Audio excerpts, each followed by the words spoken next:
I definitely can't die with food in my mouth. Really? I got a microphone?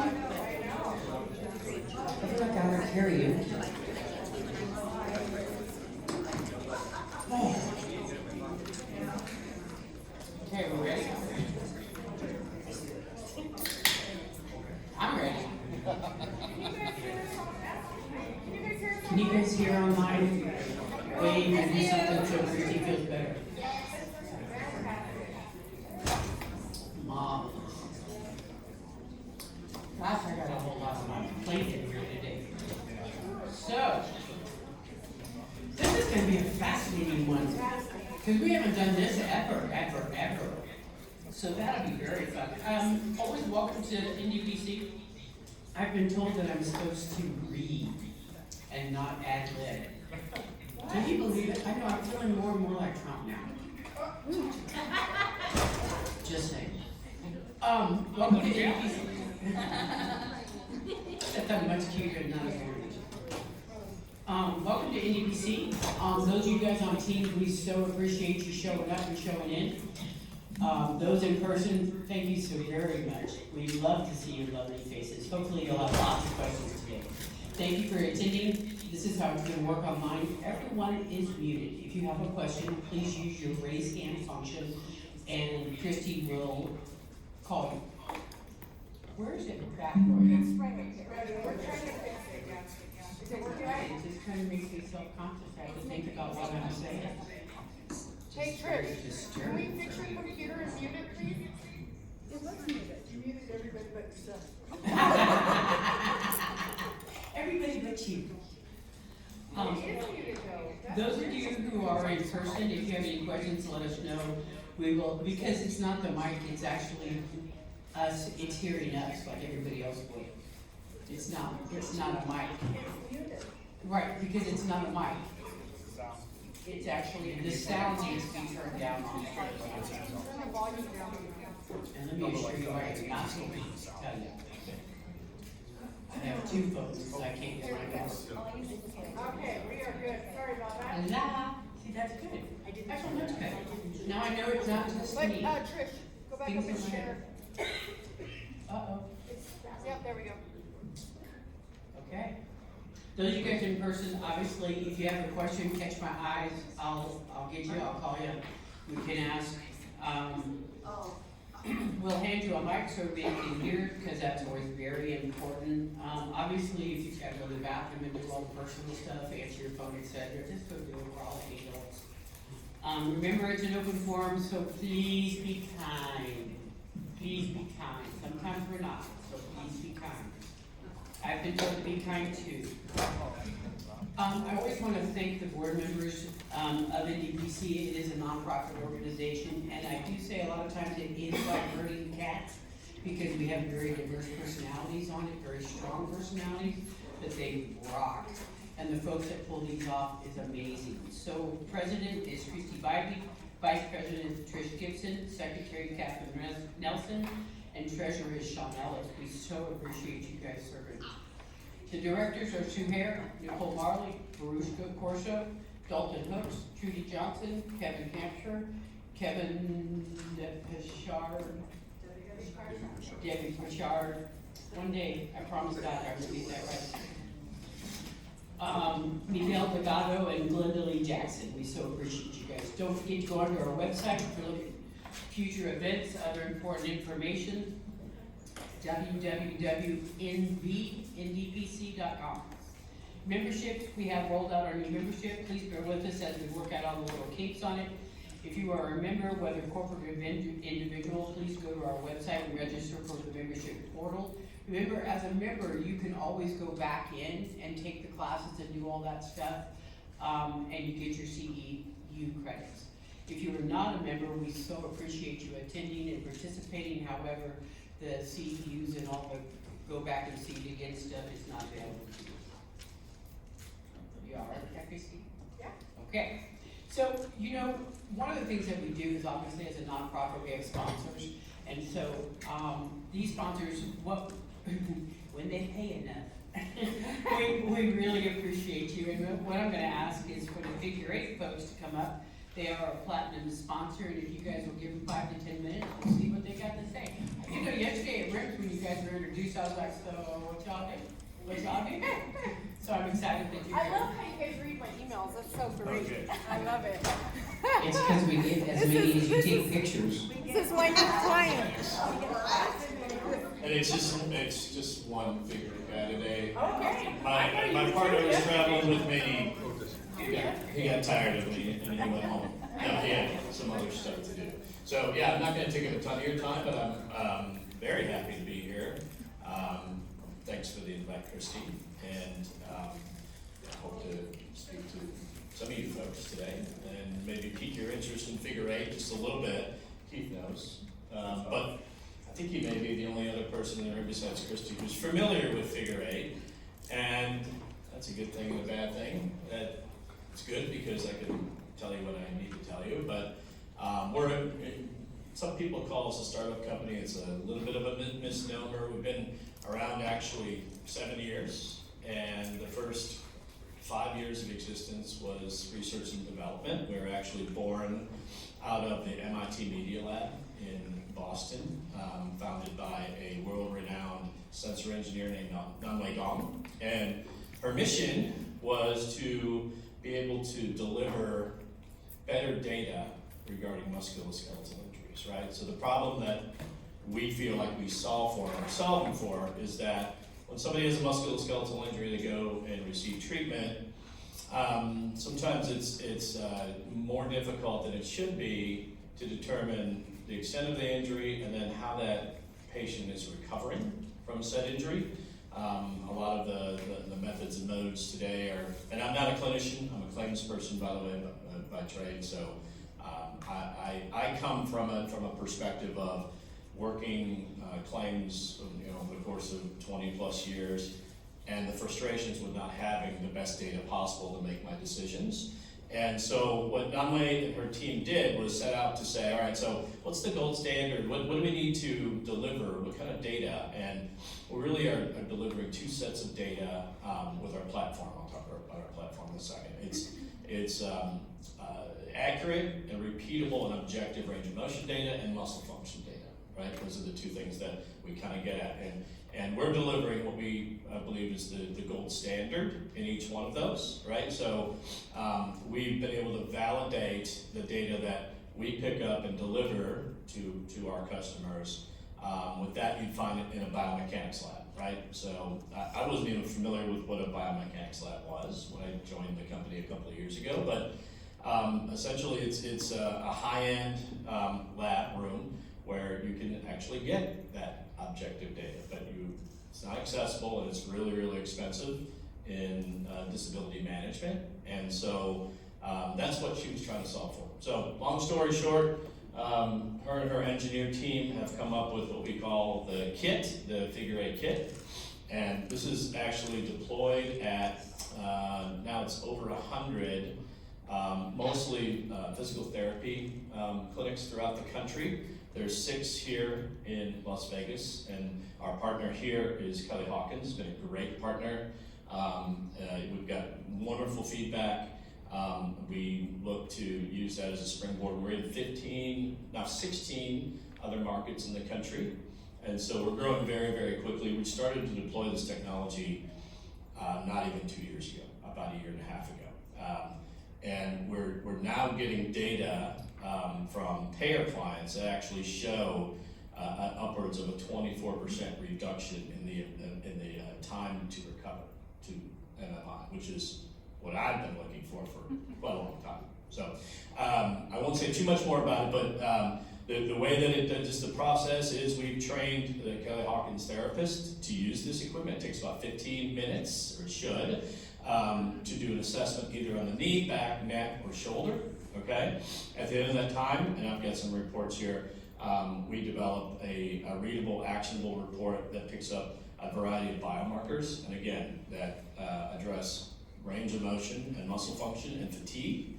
And for the provider, it allows them to take a look at and construct a better plan of care, okay, for the patient. And for the payer, the person who's managing the claim, it gives them better insight into the injury, how the person is progressing or not, and gives them a tool to address the issues that they need to in terms of MMI, return to work, PPD, all of those things, right? So it's we think of it, of ourselves not as a medical equipment company, not as a claims company or anything like that. It's really a data company, right? We're delivering better data to help everybody manage an injury better. So. Awesome. Well, I appreciate you. Thank you for Thanks. your time. Look forward to seeing you. I don't get it, but they insist. Kelly Hawkins? I mean, CPK? We're kind of giggling because, oh, yeah, see, we're not giving mine away. Just say it, Trudy. She's taking pictures of my purse up there. It's not for sale.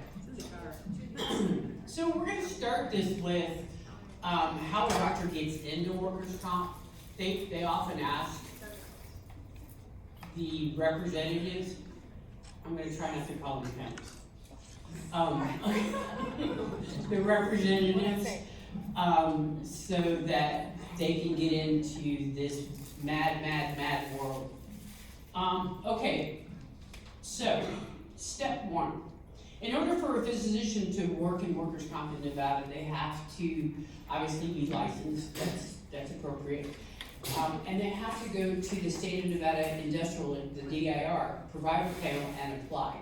Only MDs, DOs, and chiropractors can apply to this panel. Do they have these somewhere? It's online. It's Okay. on the DIR website. So on the DIR website, you guys can see the websites to go and to register and do all of that. And once you've completed the form, the med unit at DIR will then research it and make sure your license is valid. And then, of course, put you onto the list. It's my understanding that if you choose, once you're on the list, that you do not want to do workers' comp. We certainly understand they're unique individuals. You then simply go back to them and apply, and they'll take you back off. That's one of the problems we're running into right now is people who are on it because they thought they wanted to be on it and then got into it and oh, thank you, and are back off. Once you are on, physicians need to contract with the multiple provider networks and introduce themselves to leaderships throughout the work comp industry. And you know, it was fascinating, Christy, when I read this because I always wondered how you guys did this. I did. I raised up. Multiple emails we send you about, let's have a meeting. Well, yeah, you do that. Yeah. I've been doing this quite a bit.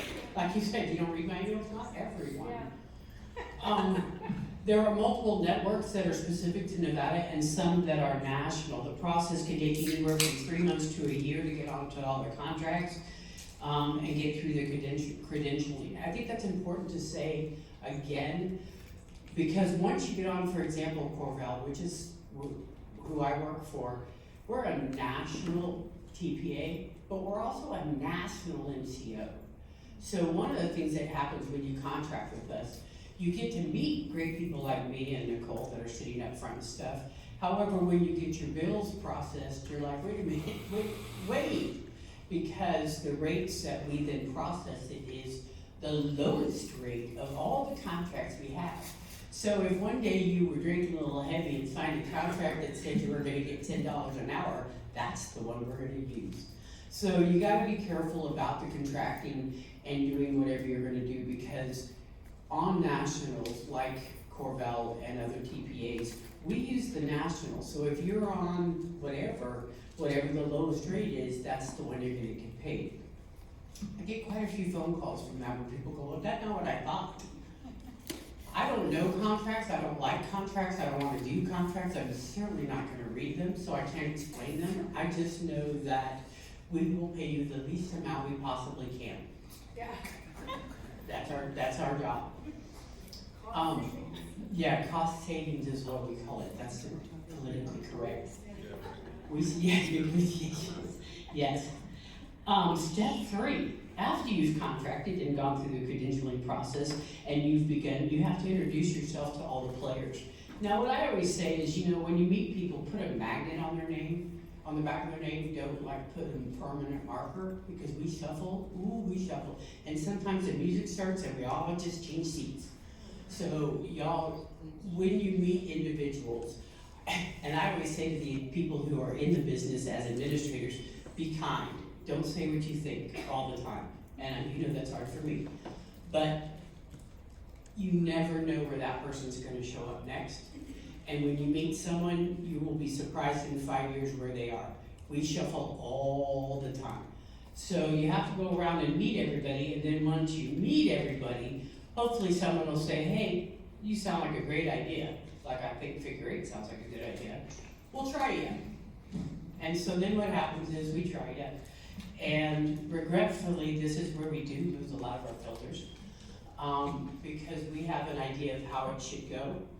I always ask that you, as providers and physicians and stuff, as much as we act like we know, we don't. We don't. I mean, most of us have, bachelors in basket weaving and stuff. So we don't, we've been doing it for a long time. I can't tell you anything about how to do surgery, but I can tell you when you're done if it sucks. because it's going to cost me a lot of money. And for me, my job is totally fiduciary. And so what I do in claims, what we do is we go, okay, this person's straining their back, what's that going to cost? And what does that mean? And there are a lot of factors that go all into that. But for us, it is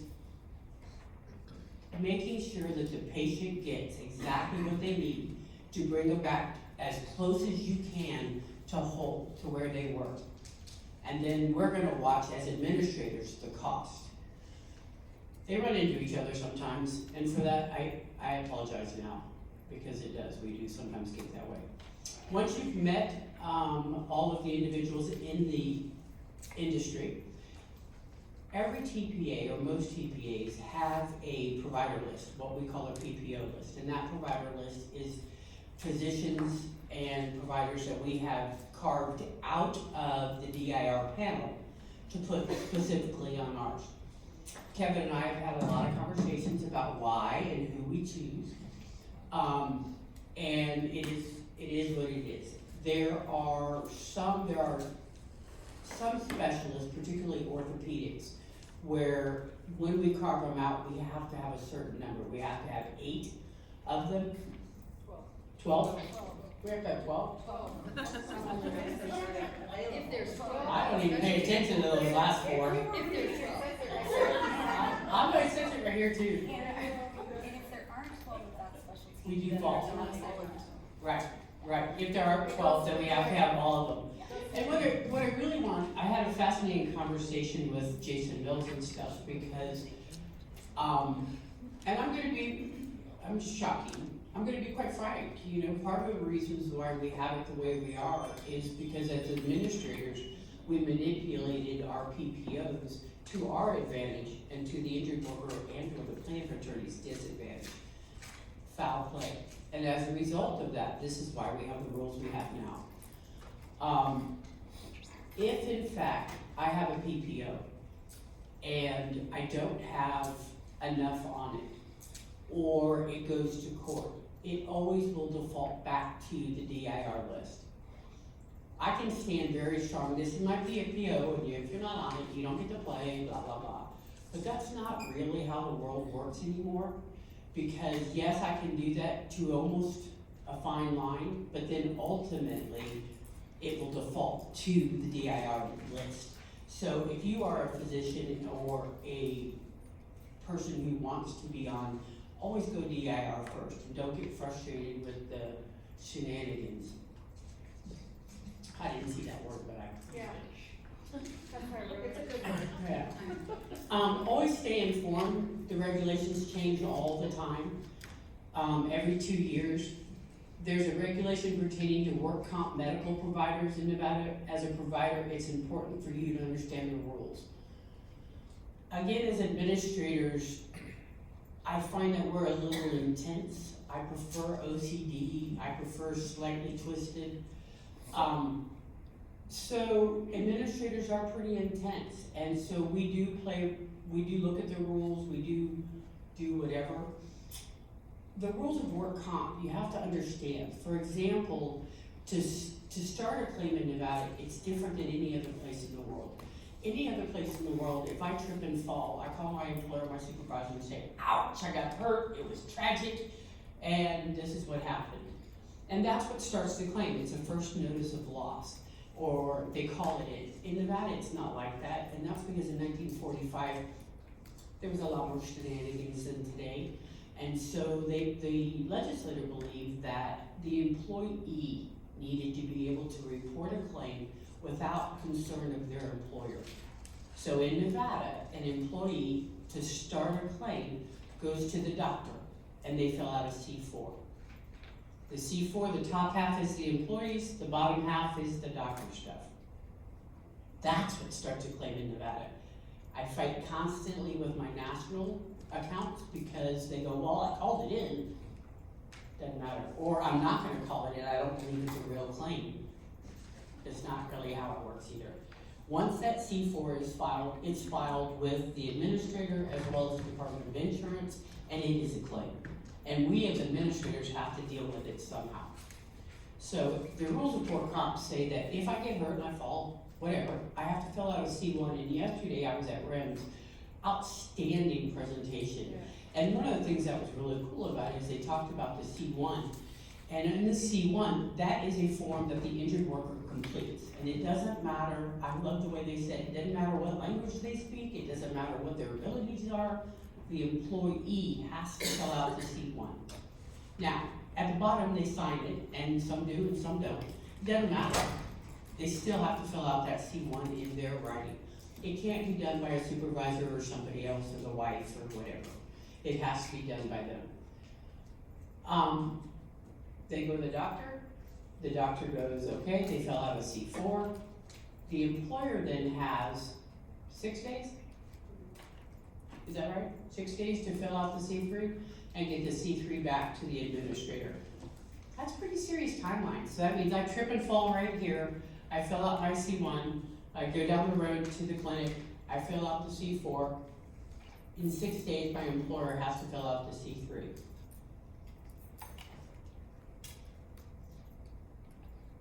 She says, Mrs. Creasy, providers also need to know authorization process, timelines, deadlines, types of service, and evaluations. For example, PPDs, IMEs, Nevada are all in Nevada fee schedule. Learn the Nevada fee schedule if you're a provider. Understand it. Understand because there are ways that you can maximize your profits by using the codes correctly. You can lose money by not putting all the right codes on there.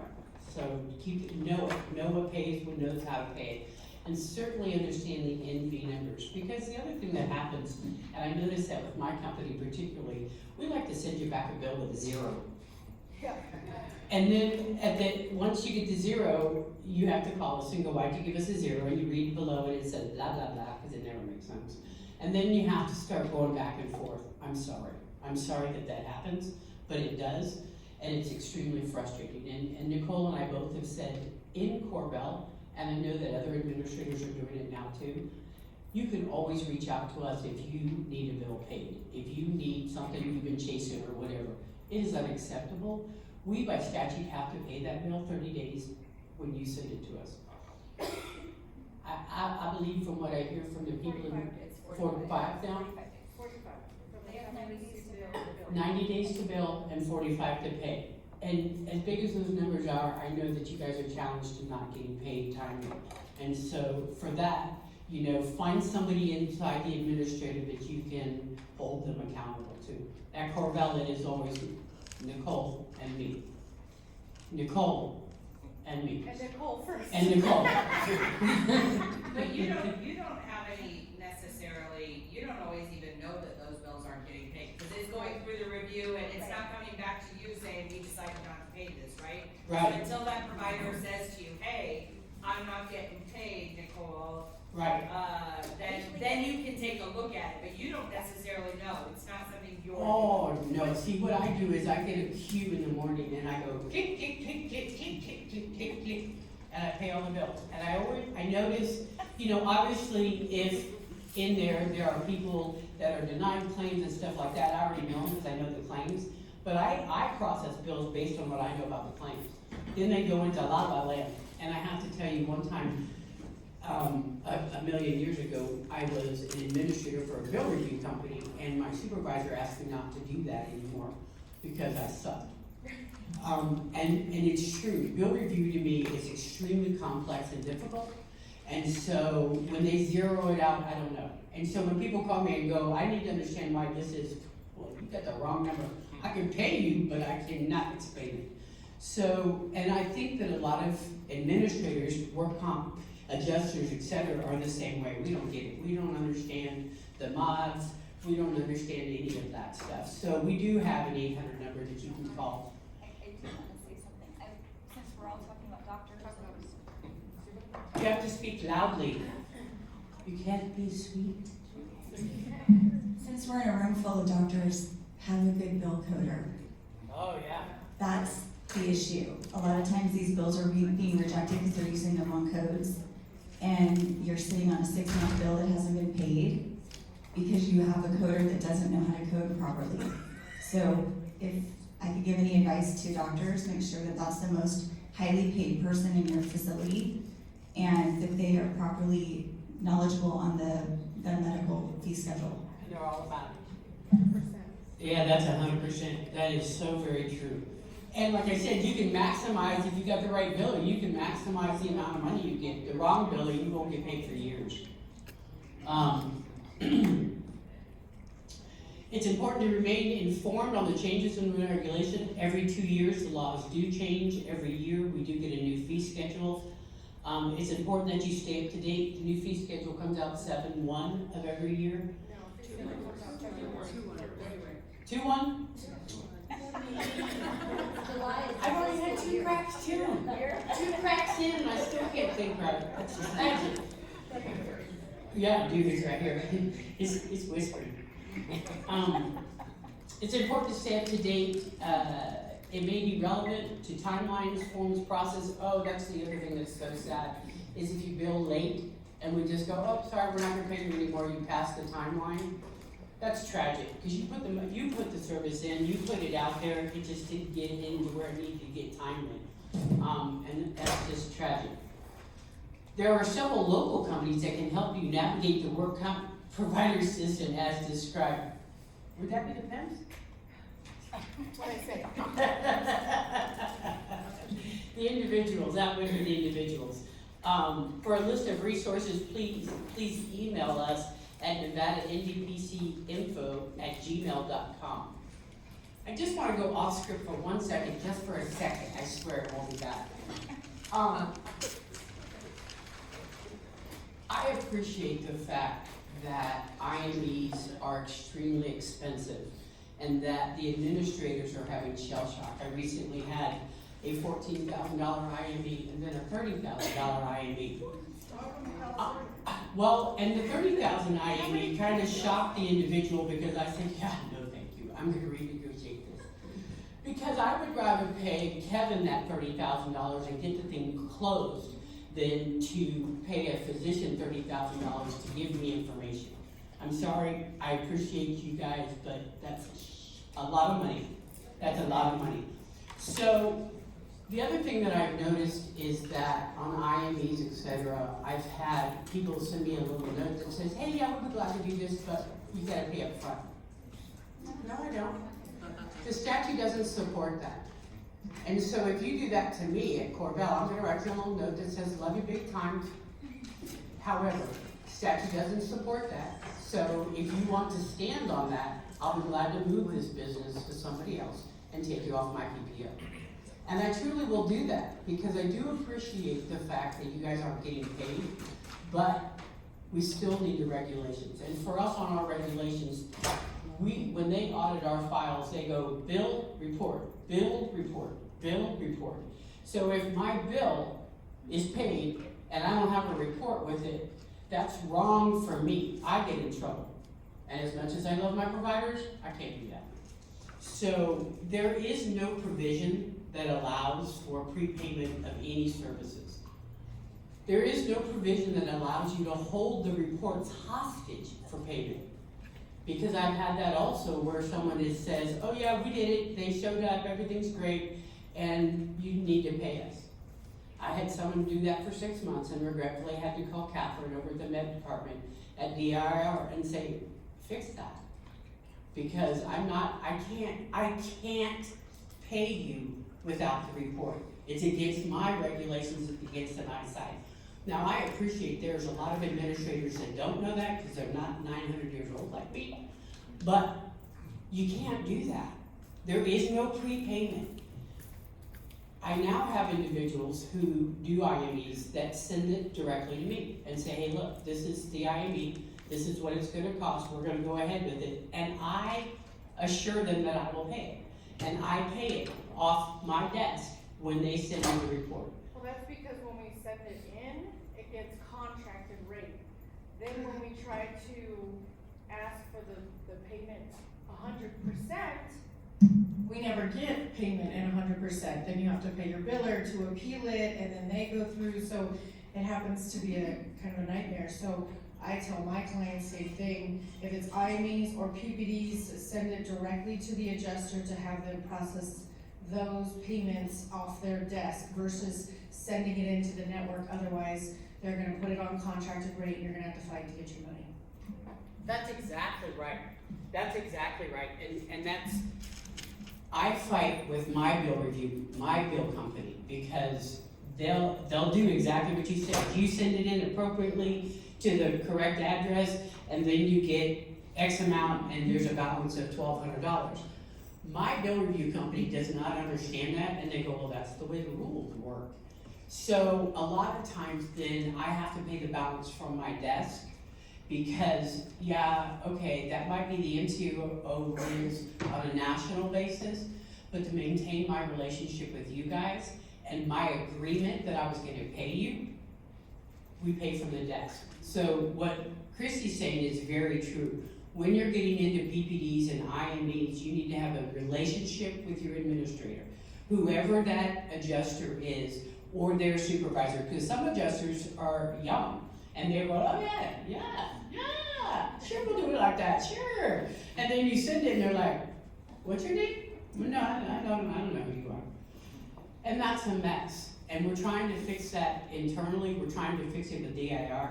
But in the meantime, I do highly recommend that if you in fact are billing $30,000, you need to make sure that we all are completely aware of it, because had that individual not sent me that said it was $30,000, done that IME, and it had gone through the process, we would have fought. And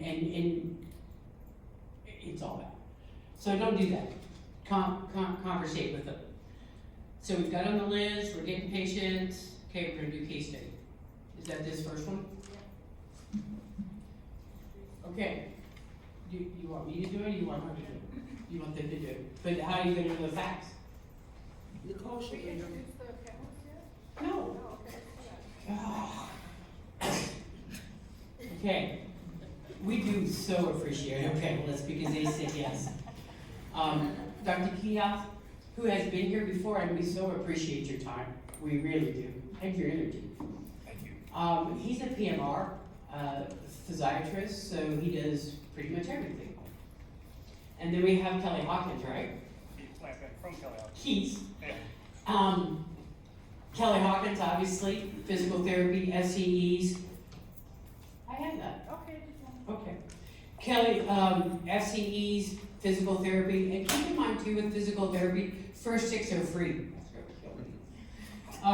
First 6 are free, so, you know, don't fight about it. If Kelly Hawkins bills you for that first 6, it doesn't matter if you say yes or no.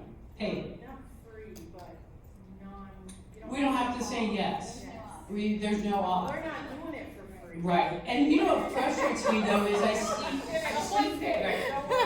yeah, they do it for free. No, but they are free of authorization, and don't fight that, it's just ridiculous. I see people fight it off, well, it's a denied claim, it doesn't matter, pay it. It's 6, you have to pay it. Well, this isn't in order where they're sitting. I apologize. Nicole Marley in the middle is the compliance officer at Corvell. She's also been an administrator in workers' comp as an adjuster for a long time, so she's gonna keep the fellas all settled down. 29 years, she said. 29 years. Gosh, you were like 4 when you started. I know. Gosh. Yes, that's good, because you know, work up ages you. It doesn't make you look young. Yeah, it doesn't. And then, see, this is,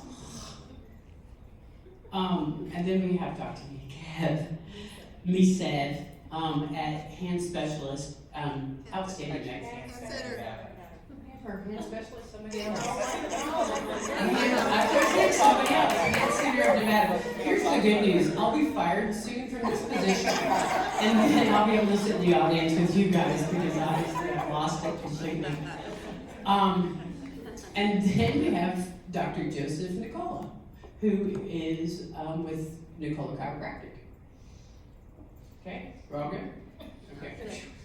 I think Christy will take over it next time and she'll just say it's for her. So I'm gonna give then the mic to you, Miss Nicole, and you get to talk about, do you have this? I mean, I do now. Yeah, definitely. I do what Christy says. Okay. But do you? I wish it was that. But do you? So we've never done this before, so this is a new thing for NBC, so I'm super excited. We're gonna do a case study from the eyes and view of the adjuster, which I think is never been talked about. So I actually came up with this case study, and we're just gonna dive into it. I want you guys to be involved. I think this should be a conversation. I don't wanna just sit up here and read this. I want you guys to. You know they will. I know. Should I sit at the podium? No, just Okay. go where you're at. Okay. So this is a 34-year-old female housekeeper. On March 21st, 23, the claimant was making a bed, and when she lifted the mattress, she felt a pop in her right wrist. She reports the claim to her employer on 3/26, so that's how many days later? 5 days later. There are no witnesses and no video as the injury occurred in a guest room. Okay. Initial care was performed 1 week later on 3/28/23 at Concentra. The PT was ordered, and she was told to wear a splint. She was given modified duty of no use of the right hand, or right wrist, excuse me. The C4 was completed. The C4 diagnosed right wrist sprain.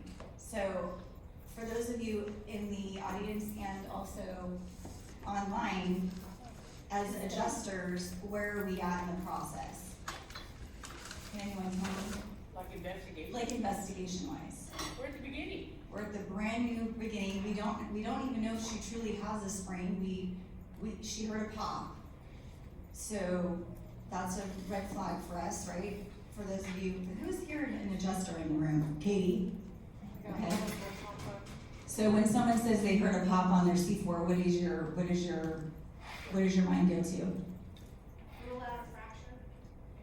Tear? Okay. Okay. They called it a sprain because they call everything a sprain, but That's you're right. probably not gonna end up with a sprain if you get into a hand specialist right away. That's correct. And so let's talk about that for 1 second too for the providers. When that C4 is completed, we ask that you list every body part they complain about. I need a mic? No, yeah. Oh, Yeah. Did you say Kia? Oh, you said Kia. Okay. Sorry, go ahead, Kia. She threw me for I it. like Keto. Yeah. I know. But that's why? He's talking about the C4, because he's filling it out. Oh, yeah, right, yeah, okay, so you have to have every single bit, every bit. So let's turn it to Keok and let him do the C4. So I'm gonna hand it to Dr. Kia. Again, we do what Christy said. All right, so nice to meet y'all again. You might have heard already, C4 is a pretty important piece of document. It's kind of, I've learned, it's the keys to the kingdom of the work comp case. It is the key. So a lot of work can get held up on the claim side. The C4 is not filled out correctly, or it's not delivered timely. And a lot of litigation can and does happen for the simplest, silliest things, right? So we have a mention of a C4 diagnosis, right wrist sprain. Usually on the C4 there's also a list of body parts that are injured and the mechanism of injury, okay? Here's the thing, when a worker writes down the mechanism of injury, or how did the accident happen, they have a bad habit of not telling you what you need to know and telling you everything you don't need to know, okay? About grandmas, when I was 5 years old and you know, Kelly was pushing the cart really hard and I wasn't looking, okay? When someone comes to a doctor's office, there are certain questions that you, the physician, want to know to better understand how to get a diagnosis, right? So grandma's, you know, shopping cart, whatever, none of that stuff matters, right? What I care about when someone comes in and what I want to fill out in my note to get the diagnosis is, where did you feel the pop in your wrist? Okay, there's a lot of places in your wrist where a pop can be felt. The ulnar aspect of the wrist, so the side by your pinky, by the thumb side, right? Was it volar, so palm side, dorsal, right? What are some associated symptoms? What were you doing? Were you gripping and twisting? What position was your hand in, right? These little things help me get a better diagnosis. Because unfortunately, the C4 asks us for a diagnosis, but we don't often have the exact diagnosis on that very first visit, right? We have a hand specialist here on this panel, thankfully, right? And he can tell us that there are 1 billion structures in the hand that can get injured from something as silly as pulling a mattress, or even worse, a fall on your hand. So if this were in my office, if I couldn't have a more specific diagnosis than wrist sprain, because the physical exam or whatever imaging I had didn't let me get there, that's what's going on the C4. But it might help me for y'all to understand that I'm chasing a better diagnosis as soon as the next visit, right? If I can't get something solid out of that physical exam and history, I'm gonna order an MRI or something else and try to get you a better diagnosis. That means at the follow-up, the diagnosis is gonna change, okay? Promise I didn't make it up. Okay, anyone who thinks I made it up, I didn't make it up, okay? It means that I was trying to give you a more specific answer so that you can do your job better, right? Because how do you set your reserves if you have a wrist sprain, right? Does it change if there was a tendon tear? Significantly. Significantly. Yeah, right? And how's the patient supposed to get better if you don't even know what you're treating, right? What are you PTing if you don't have a correct diagnosis, right? I'm gonna leave it right there and we'll move on. I'm sure we'll be back to We'll back to you soon. So my favorite is this next part where it says she was seen again the very next day at the same clinic, because they asked her to come back the very next day. That's very frustrating. That happens every day. How many of us see that every day on our stuff? We have a back strain, we're gonna right back. Well, nothing's changed from yesterday to today. What's the Unless, point of that? it's a good question. Can you use, that should be handled on your clinic management side. You should be saying to your clinic, I'm not going to accept you bringing that patient back every 2 days if there's nothing changed. But that's how they make their money, is they front load all their visits because they know you're gonna take them out. So, Right, the problem is we haven't even got the claim yet. yeah. So this is already happening before the adjuster even gets the first, so we don't even get the But claim. she's right, because as the employer, we meet with them annually and we set the standard, like, Yep. Concentric can't do PT on my claims. Right. That's right. That's right. It's outlined by the employers. If you have a choice, if there is an employer that you have that has a clinic that they prefer to send their patients to, then the employer really should be going to that clinic and setting the expectations. Here's what we're going to allow, here's what we're not going to allow. Yeah. Self-insureds have that interaction. We have national accounts that don't even know what a C4 is. Yeah. So That's it's a different beast, but yes, self-insured should be having those conversations with their frontline medical providers. Okay, so she's seen again the next day for a follow-up. She continues to have the no use of the right wrist. She's to follow up in 1 week, so they do give her the 1 week follow-up. The employer reports the claim to the TPA on 3/27, so we got it kind of in the middle there. 1 day after they had the initial report, okay, so I'm outlining this, sorry, let me read it. Okay, employer reports the claim to the TPA on 3/27/2024. 1 day, actually, it's 23, please forgive me, I was in my own head here. one day after they had the initial report from the injured worker. The claim is on hold for being a report-only claim due to the C4 form not being received by the TPA. So understand that we have the report from the employer, but we do not have a C4. So without that- everything just stops. Yep. Because I can't pay them, I can't approve treatment, I can't do anything without that C4 form. So So at that point, you have the C1, the C3, that's it? maybe, And I think that what's critical for her, for what's critical here is, it's not us just being difficult. If, I can't tell you in my life how many times I've heard, oh, well, I went to the doctor and I never, ever seen a C4. So as an administrator, we can't go, oh, okay, cool. We'll not make it a record only, we'll make it a med only, and we'll go forward. So, Because if I make a payment, whether it's an internal payment or an external payment to a provider on a record only, it's a final it's payment fine. by the Department of Insurance. So if I don't have a C4, I can talk to you, but I can't pay anything, and I can't move it, I can't do anything till I get the C4. so when Keok sees that patient, what does he do with that C4? He's not gonna see the patient because I'm doing nothing until I get the C4. No, but he filled out the Oh, C4. if he filled it out, that's different. Right, he filled Yeah. out the C4, so where does, Keok, where do you send your C4s? So, if someone's landing in my office for a C4, right, it's generally because I have a direct relationship with the employer, right? And so I already know who the stakeholders are who need to get the C4. I already know who their insurer or TPA is, and I send it usually to their safety or risk manager, right? That's at my office, okay? With some of the clinics, you know, I'm So then safety then sends it to you, right? The employer sends you Sends the it to us. C4. Yes, The employee sometimes will give it to us, the doctors will give it to us, and the employer sometimes will give it to us, depending on. A lot of times the employee doesn't take it back to the employer, so the employer doesn't have a copy, they get it from us. But if they do, because the employee does get it in multiples, they can, and they take it back to their work, then we'll get it. But the first couple of days, the adjusters are tracking that C4. What would be ideal for you in your world? How to get it? From the physician? I'd like to say fax, because in the old days when I was young, faxes were like instant, but now faxes take weeks. So email? So email is good. So I don't email really is like the the picture adjuster? of it, you know, like some people will take a picture and send it to me on my phone. Or should the doctor be telling the patient, they cannot do anything without this form? Yeah. So it's your responsibility to get this form to someone, your employer or your adjuster. right. And I wanted to speak on that. Oh, does she have a No, question? go ahead. Okay. So for those of you doctors in the room and anyone listening,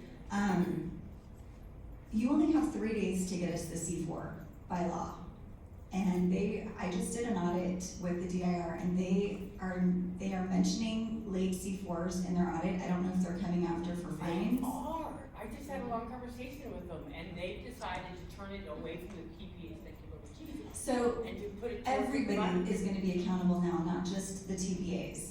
So if you're completing a C4, you only have 3 days to get us that C4, period, or you're late. Most of the clinics are using portals, Yeah. so I get them all through a portal, and it's just, Care Now, Concentra, and, there's a new one coming into town, they're all using a portal, and they're available within 24 hours, so if you don't go looking, it doesn't mean it's not there. So what, you have to go every day and look to see if there's. No, they send you an email. We have one full-time employee that all she does is chase C4s But for they our send entire me- company. As the employer, they're sending me an email saying, there's a C4 in your portal, Oh, go get it. okay, nice. So I only have 6 days from the day I received that email to go get it. To go get it, right.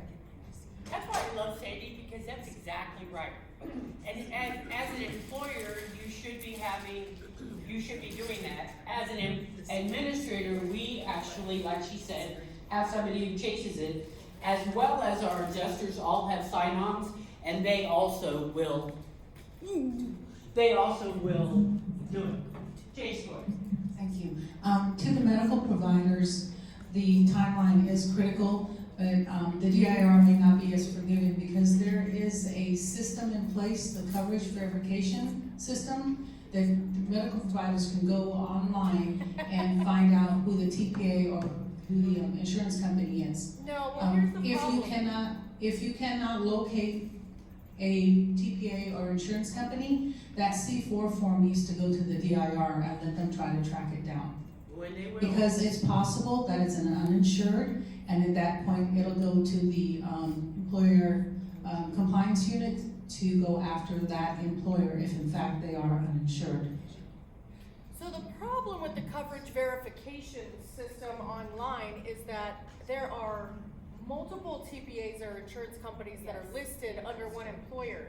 So you could go and look for Golden Nugget and it'll have 6 TPAs listed underneath it. So unless you know those people in each of those TPAs, I mean, I've done it. I'm emailing every supervisor or manager at each of these saying, is this your claimant? Is this your person? And I have to give them a name and date of birth. And then I'm finding it out. I wish they had it updated, but they don't. They don't have it updated. Say for example, it's. Hold on, give her the mic. No, wait. Christina has a question. So we have had experiences, challenges, not necessarily from our authorized work comp provider, but from the ERs. They're notorious for it. And then the challenges that our TPA has is that if the patient doesn't agree to sign that hospital's medical release, we can't get those records. So we decided, my own company, my own employer, that once that person goes to that ER, we're sending them right back to our authorized medical provider, and if they haven't gotten the C4, that entity is doing our C4. So that way we get it right away, and we know exactly where we're at, and because the billing may not be necessarily covered or compensable under the claim because they went to the ER. The patient has the right to go if they want to go. So whether the injury warrants it or not, that's the way that it is. But we've had that, I have a claim right now. I have a patient who continues to keep hopping from ER to ER. Right? And they refuse to give the records. But what happens if the hospital fills out the C4, you then turn around and send it to your first treat provider, and they also fill out a C4? We have to. You go by the first one, so the hospital, by the time you get it. But at that point, it could be 3 weeks later, and you've already received the C4 from your clinic. The TPA has 30 days to make a decision. Yeah. Right, and we can have 2 C4s, and we just move it. We just move it, and then if you get multiple C4s, everything after the first one, you just write a little note that says, hey, this is the second one, we're gonna go forward with it. Because the DIR does get a copy of every one, and they wanna see that you've acted on it. The other thing that happens is sometimes you will get a C4 and they're not yours, then we send those back to the DIR and say, this isn't ours. And again, to the medical providers using that CVS system, you're gonna have to have the exact date of injury, but also franchises. Know the location. For example, a McDonald's. McDonald's can each franchise, each location would have a different insurance or TPA. So if you just look up McDonald's, you may not get exactly what you're looking for, but if you, McDonald's on Nellis, this is the address, that should show you the TPA or the insurance carrier. So keep in mind when you're dealing with franchises, it's by location, not necessarily. 7-Elevens, yeah, franchises. Yeah. Corporate, and then there's the franchise. Exactly. So keep that in mind. It doesn't necessarily mean that they're uninsured. It's just possible that you don't have the correct location listed in the CVS system. So what happens when we have a hand injury, when we're, sending it out to the doctor because it's very crucial in a situation like that, and we're trying to move forward with it, and we got it from Concentra. No, it's an excellent, Dolores, you're absolutely right. And you guys hopefully will see the problem we as administrators have when you guys are saying, well, you guys are delaying the care. No, we're trying to find the dang C4. So, that's a lot of times what happens, and that's a great example is, okay, you've got a hand, you've had a pop, and it really isn't, and we need to get it to the hand guy immediately, and nobody has a C4. The frustration you guys feel as providers and attorneys, why aren't they doing anything? It's because we can't do anything till we have that C4. So we have to verify coverage, we have to have the C4. And those two things are critical, and sometimes regretfully, they take a little bit of time. It should be happening within that first week, but you know, that's magic land. Okay, so continuing on here, the provider faxes the completed C4 form to the TPA on 4/2/23. Remember, I made a mistake, it's not 24. The TPA receives the C4 form on 4/2/23. So we have it now. Okay, so now there's a whole process that starts now that we have it. The adjuster gets the new claim on 4/3, which is the next day. But this is now 14 days from the date of injury and 1 week from the completion of the C4. So you guys can see the delay already. So there's a lot of things, going back to what Dolores just asked, what do you do if there's a medical emergency? What if they need treatment right away? What if they need, surgery right now? We would always say to you, go with medical necessity at all times if it's important enough and you guys know that this is gonna be a problem if they don't get treatment. We'll get the C4 eventually, so I would just tell you guys to just move forward with medical necessity as you see fit. As an orthopedic surgeon, this guy needs surgery, and it's, gonna cause harm for him to not have surgery. I would say move forward with surgery. But also keep in mind too, if you get that referral, put your staff on it too. If you're gonna accept a patient, make sure you have a C4, especially if it's within the first month. Because, the last thing you wanna do is call me up and go, oh yeah, I can't say nothing, I don't have a C4. You can go, here it is, and get it to us. Because sometimes you can get it faster than we can also. Medical necessity doesn't say I'm paying the bill. Right. Right. It means that you're doing something to prevent something worse. That is true, Sandy. It is not guaranteed payment. It is, you're doing something as a medical professional that you believe that is going to prevent something from worse happening to this person. And we'll hash it out later, is pretty much what it is. And you're gonna ask for their private insurance, and there's a statute that tells you if they pay under their private insurance and it's ultimately accepted, how you're gonna get reimbursed. It's all very well written out in the statutes when somebody uses their private insurance before a claim is, a compensability decision is made. There's a statute that says, I can't pay benefits before they're due, and they're not due if I haven't made a compensability determination. Okay, the claimant is unsettled at this point because it's 14 days in. She has to pay her rent, and her employer has not contacted her to return her to light duty. So everything's starting to bubble, right? We see this all the time. People are upset, they're unsettled, they have bills to pay. She doesn't know what's happening. The C4 delay is totally irrelevant to her. She doesn't care about a C4.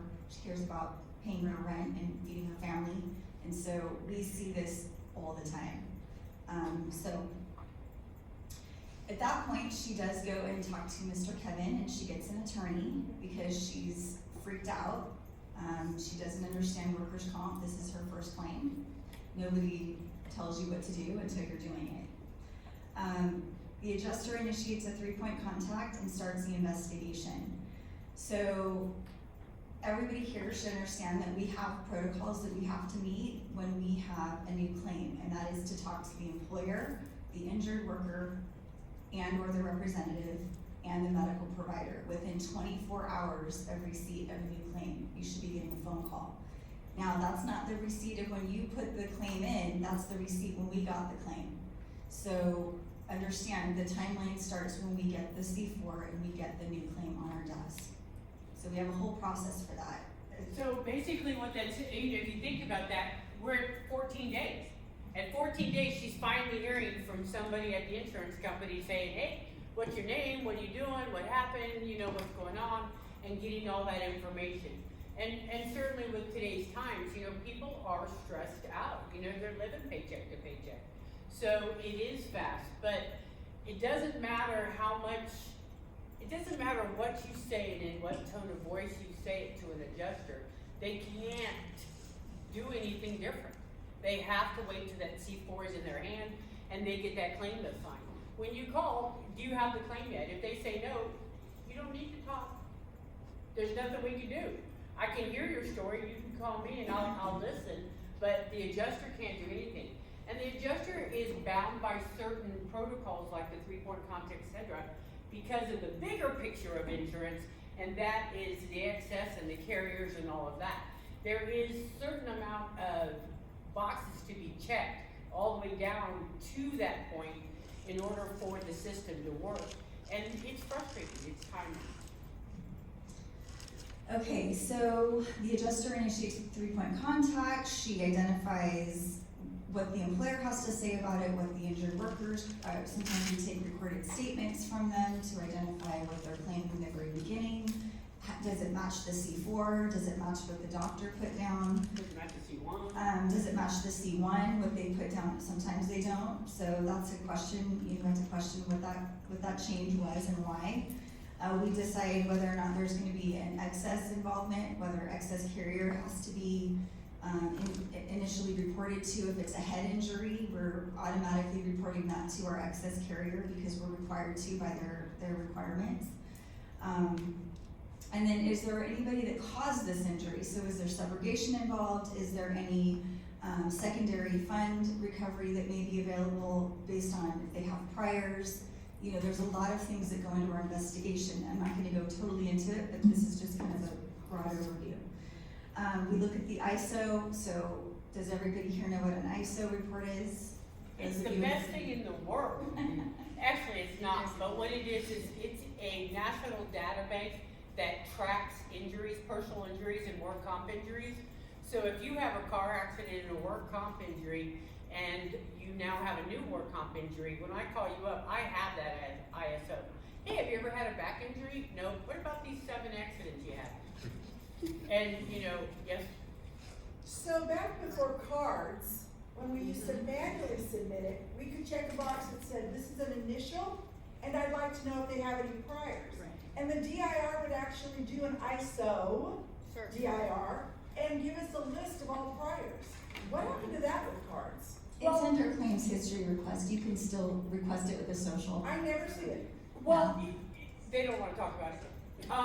But, and let's explain that for a minute. ISO is a national database. It's maintained by NCCI, and it's a national database, so it covers everything. If you have a car accident in New York, I'm gonna know about it, because it's gonna come up. If you sue Albertsons in Utah, it's gonna come up. I know about it. I found it. I got it.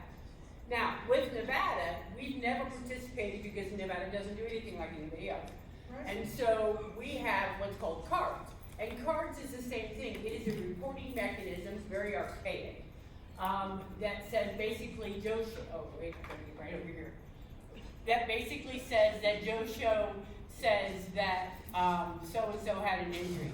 So what Sandy is saying is, in cards, there is a way to ask them any Nevada claims they've had before.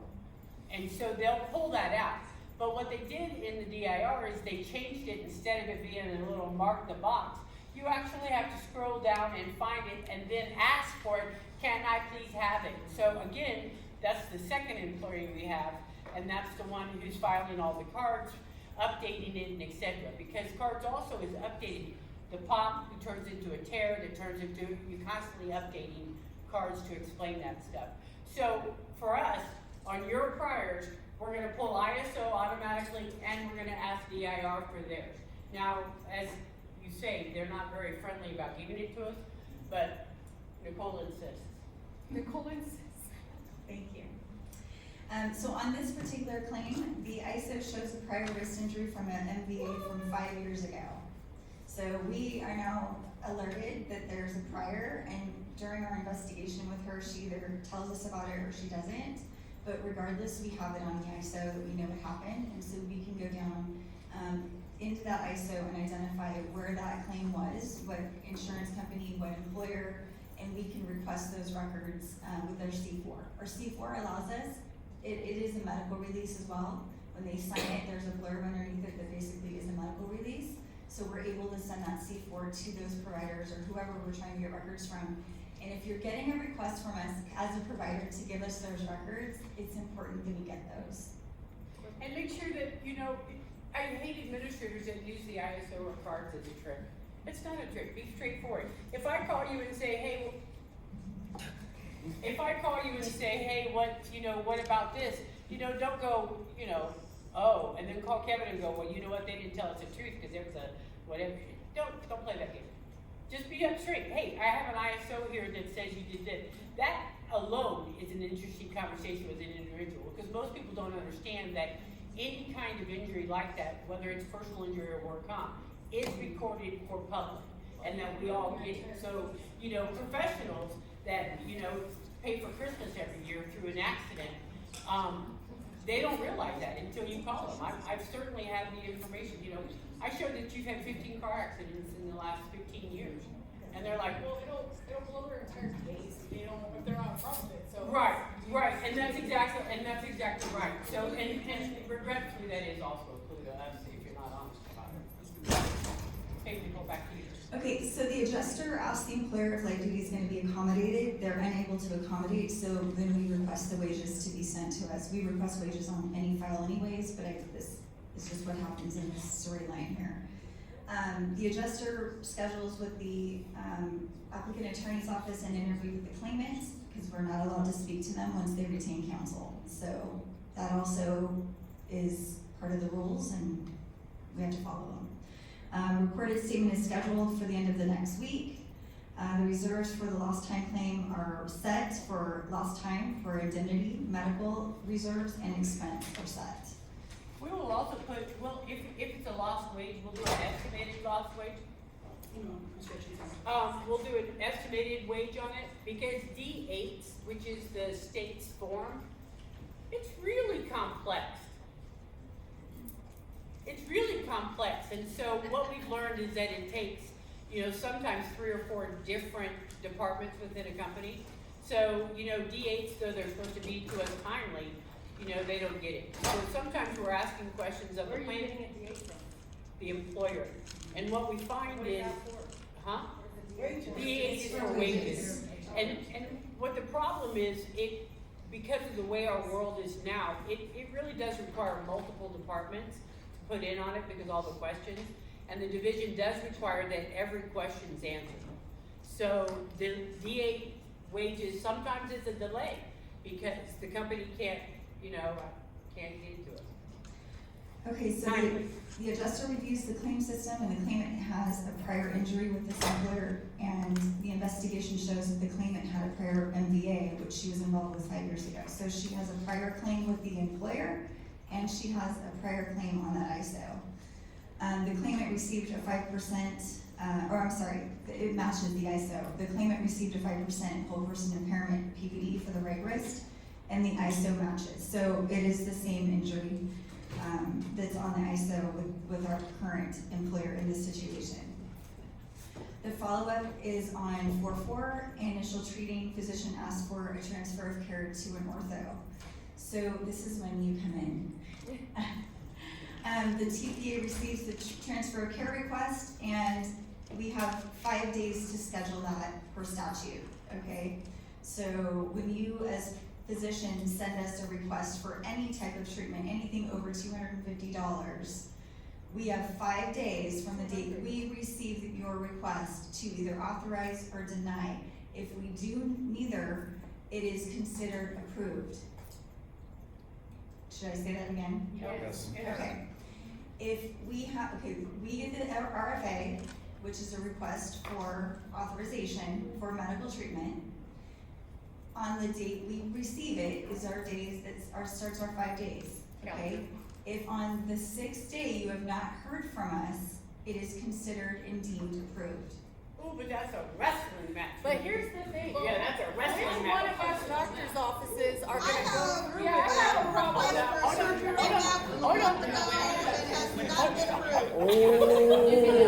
No, but you're leaving off the part though, Okay, which is, yeah, so you're right, you have 5 days or to either accept it or reject it, what have you, okay? And these are physicians, okay, and then their care they're recommending is deemed granted, okay? Right. The statute also allows, you can go back and deny it, it allows you to do that, but if you don't do it in 5 days, it's deemed granted. The issue we have is, in which this law is, a little squirrely, is the fact that what physician is going to, if you'd like to be a physician standing here, guess what? If you don't hear in 5 days, just go ahead and do the care. Not many of them are going to do that because they're worried about being paid, and rightfully so. In contrast, okay, the transfer of care where you do not have an option to change your mind is if we request a transfer of care, you have 10 days to approve or deny it, with or within or outside of the 90-day period. You have 10 days to deny it. If you don't, it's deemed granted. You cannot go back and deny it, okay? So I just want to be fair, there's a little bit more to what you're saying, but she is correct that it's after 5 days, it's deemed granted. But what we often find is that either they do the care, or they'll come back and say, no, we're not going to do it. But it goes to what you're saying up here is there's more delay. There's more delay. 5 business or 5 calendar days? 5 days. So like, say the MRI, you think that Pueblo or DR, we're gonna go ahead, oh, well, it's been 5 days, I'll go ahead and take that. No, they want the approval notice that they're gonna do it, so nothing's gonna move forward anyways. I have a surgery that I've been working on right now that's been sent over a month ago, and now they finally respond to me, and it's probably because I put it in chat, made it sound really professional. And she's responded that the nurse case manager will review it and we'll have a response by Monday. And this is just a delay on the surgery hand, which a lot of this is crucial. That, like, how do we move forward with some situations like that when we have these adjusters not even responding to you of something pending? Could you just respond to us that we have it, we're reviewing it? Let us know where we're coming from, because we're just sitting on this, and it's so aggravating, because then they ask me to step in and help them with this, because I know a lot of the adjusters. It's just, give us a response, so. I was recently at one of your doctor's offices, and when he opened the door, there was like 5 people outside waiting for me, because they were, oh, Corvell's in there? Let me get the approval. Hold on. Yeah. It's the same thing. Me and Keok actually have a patient that the adjuster, Dr. Berger was going to do a MVB or a Tessie, and they literally never responded to me for 3 months. And so I just keep worrying, because we do want the approval. I didn't know about the 5 days, but maybe I'll start looking and doing that. Well, and I always say know the chain too of the TPAs, know how to go up. Because of my being around so long, so many people call me, and the stories I hear about, they're sitting on their desk with 300 or 400 claims. It's not personal. Corey. And just to clarify, before everybody gets feisty, it's 5 working days, not just 5 consecutive days. Thank you. Okay, so the claim is pending a TOC appointment at this point. One of the frustrations I know we have, so I just want everyone to see the delay here. Does everybody see the delay in time? What was the initial injury? Initial injury was on the 21st of March, and it is now, we're in the mid-April here to try and get her to a hand specialist. For her pop. So we're hoping that by the time she gets to that hand specialist, that she didn't need surgery 4 weeks ago. Right. Because as everybody here knows, that delayed treatment costs more. Bicep ruptures, the worst. Right. So the likeliness of that person returning to be a housekeeper, because there was a delay, this huge delay in getting her to Dr. Misa. Is it Misa? I want to say it right, sorry. He may look at me and say, well, I could have had surgery with her 3 weeks ago and we could have resolved most of this, but now she's gonna have a bigger impairment because it wasn't addressed properly. So it goes back to initial care doctors like Dr. Keok to identify the fact that there needs to be possibly treatment for surgical treatment immediately and acting on that. We really rely on you guys for that, because not only is it gonna save us money, which is not what we're focusing on. We have a person that's a mother that needs to go back to work and provide for her family and be a productive member of our employment society. And if we're delaying treatment and she can't do that job anymore, it displaces her. And it's important that we understand that, you know, adjusters, we don't get bonus for closures, we don't get bonus for delays, we don't have any skin in the game. We got no skin in the game, we're just trying to get the person through the system and all the boxes checked. There are some adjusters, I've seen it get personal, but they burn out pretty fast. So. And we have a lot to get through, let me just get through some of this. I just wanted to comment quickly about, we know there's a prior and also the delays we have receiving D36 forms when we're requesting those forms so we can get additional information for prior records. And the attorney is also delaying the care by not assisting us with getting those forms to us. Yeah, that's also very true. Again, we're checking boxes, and if we can't check that box, then everything slows down.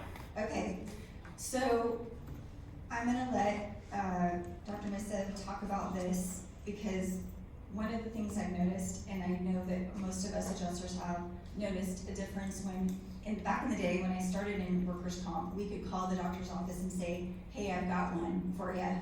And they'd say, okay, great, have them come in tomorrow, have them come in the next day or two, and we would just send the medical records and get them in. Now we're finding that a lot of providers, and I really would hope that you guys could consider not doing this anymore, but you're wanting to see the records up front and then wanting to maybe talk to Jesus about it. I don't know, but we're then 5, 6, sometimes a week or 2 into it, finally getting a call from your front office person saying, oh yeah, we'll see him now. Please understand, we have a delay already, so you're already behind the game. When we say 29 years experience, Anne's been here a lot longer, we know we're calling in an ortho for a reason. We already know that, you know, just like you know that somebody needs surgery without an MRI, you're just doing the MRI to confirm what you already know. We already know that. We need you to see this person for whatever reason it is. Please stop doing that. Physical medicine's also doing that too now. Who is it? Physical medicine. Yeah, it's, Come on, guys. if you want to help people, this is not helping while we delay. So I'm gonna say that this claimant finally gets in to the doctor on May 14th, the surgeon, because that's how long it's taking from March 21st to May 14th to see a physician that may need to do surgery on them. That's ridiculous. Are you gonna call me? Yes. Okay, so I'm gonna let, well, actually, so I just wanna involve the doctors here. Well, no, you have to hand them the mic.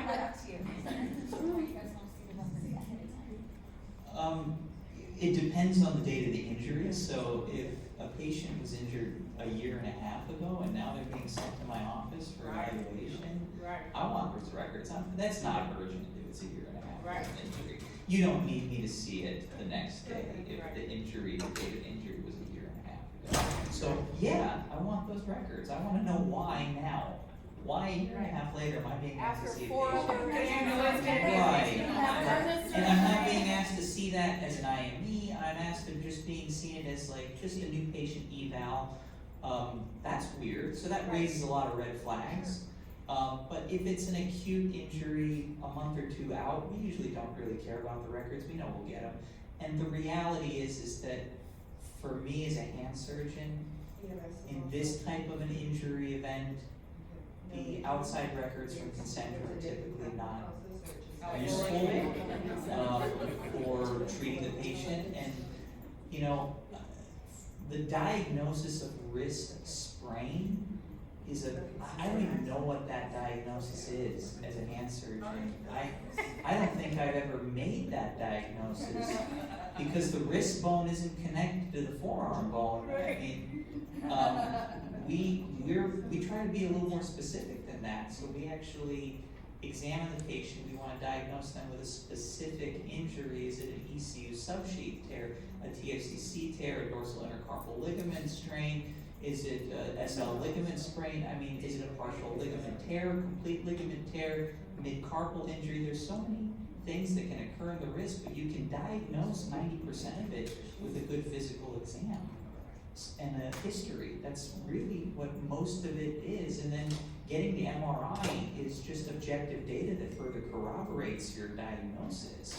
So for me, the initial eval is important. I don't really care much about the records.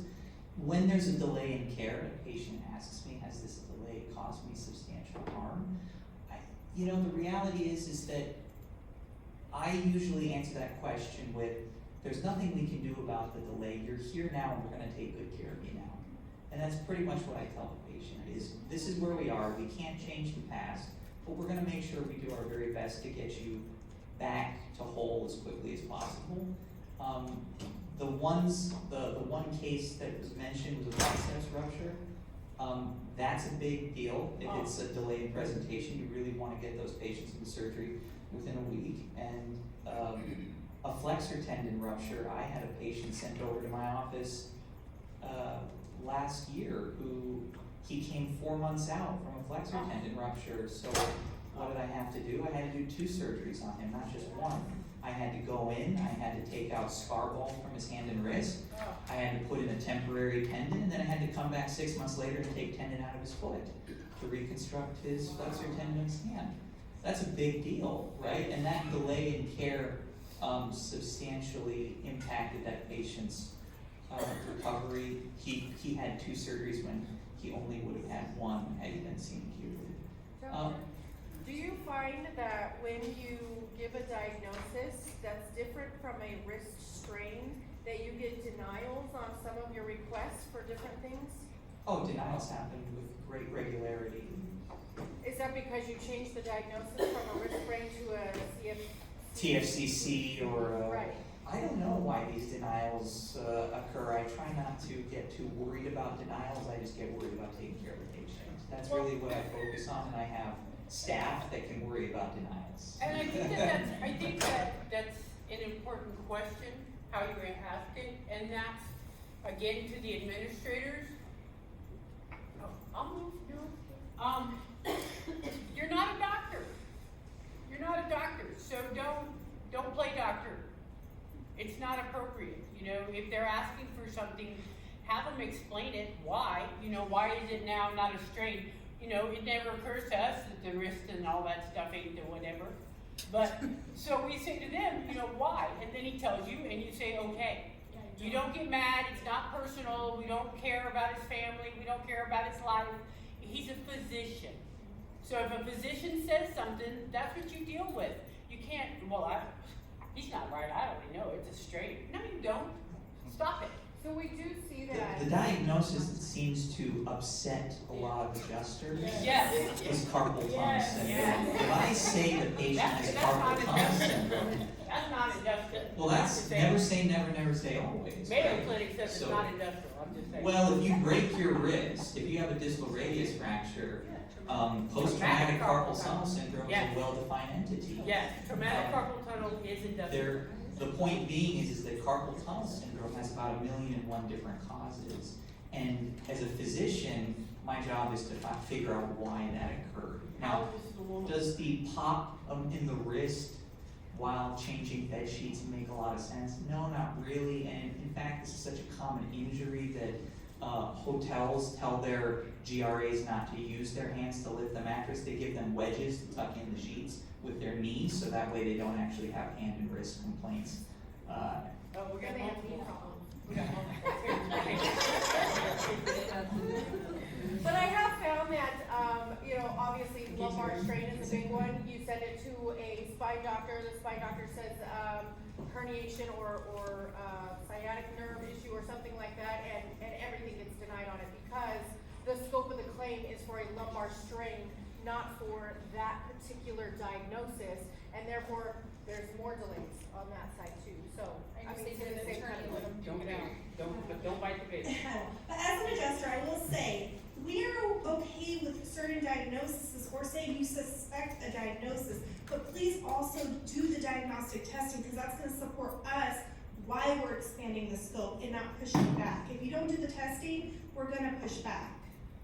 Because for us, again, fiduciarily, we have to reserve that file appropriately. And if we start and then keep changing it, because you keep changing it, it's called stair stepping, and we get in trouble. As a case manager, I step in here all the time with the risk and with carpal tunnel. EMGs can mean absolutely nothing in carpal tunnel. You can ask for it every single time. It is a clinical diagnosis. It's well supported in the literature, and the doctor will tell you that a negative EMG does not mean they don't have carpal tunnel. It is 100% clinical diagnosis. You are wasting your time and energy if they are absolutely positive, and you have a good physician you trust, because the EMG isn't gonna matter if it comes back negative. So now we've wasted 6 weeks. We could have actually had this patient back to work. I don't know if Dr. Missett can talk about the clinical, for that. Yeah, so carpal tunnel is, the one thing when I teach other younger doctors is carpal tunnel is 100% a clinical diagnosis. History, physical exam dictates whether or not a patient has carpal tunnel syndrome. Electrodiagnostic studies, they have a very high sensitivity, meaning when they are positive, that is very useful. They don't necessarily have the best specificity, so a negative EMG doesn't rule it out, especially carpal and cubital tunnel, so median ulnar nerve lesions in the arm. Ultrasound examination of the wrist has been shown to be equally as effective and sensitive to electrodiagnostic studies. So an ultrasound is about 1/5 of the cost of an EMG. Less pain. Less pain for the patient because you're not sticking needles into their arm. And it takes all of about 2 minutes and it's just as accurate. So we actually do ultrasound examination in the office now. We just started doing that over the past 12 months to basically expedite the process for a lot of patients. And this is whether you're work comp or not, it really doesn't matter. We just do this for all of our patients. So they are expedited through the whole process. Because a patient, if anybody in this room has had carpal tunnel, it's a fairly miserable thing to suffer with, and it keeps you up at night, and it bothers you while you're typing and driving and talking on the phone, and you really want that taken care of as quickly as possible. I think with that, we take a break. Yes, 10 minutes, 10:45. 10 minutes, 10:45. Bathrooms are outside down the hall.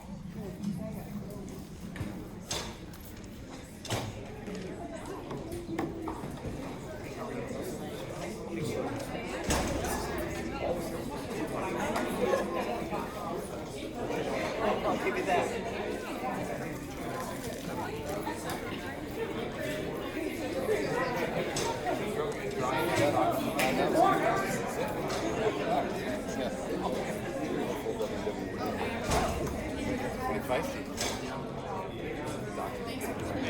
How's it going? Hey.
Actually running for Hey Mario, Craig, Craig, good to meet you. Like, this is nice. Is that a stitch? What are the stitch?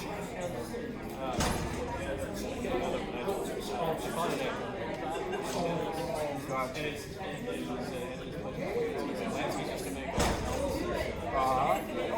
And it's one of their things. So I travel a lot. So it's funny. That's good. Yeah, you travel. You probably pulled it up 3 times over. So my dad was a tailor, maybe here in Vegas, but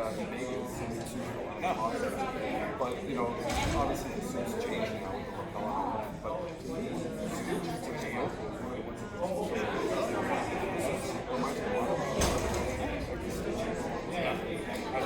things I look at. I'm adding more storage codes to my collection as I'm getting older, so it's like, it's pretty much it's just a highly aware. Yeah, exactly, right? So everything's the CEO is so just okay.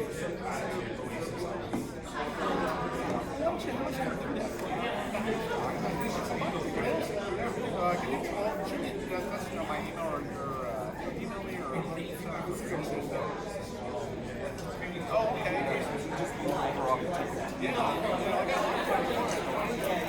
It's just the old one. It was the one, when you guys were job. That's where we put it when you guys kicked us out.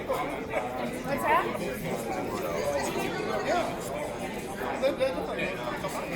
I keep seeing it because I drive by there going, I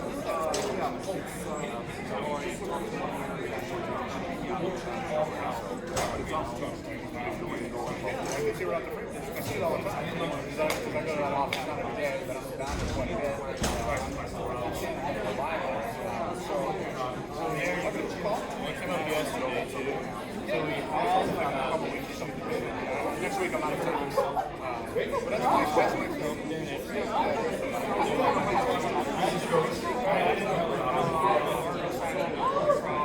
Well, I just want my car right now. I always like, well, I have pretty much the whole South in 20 minutes. I was through the whole South and I gave a promotion back, so I'm back up here. So I have like 8 still. So I can do the one where I actually opened one right next door. I put a beach clinic right next door. It's an adult SCI-TBI.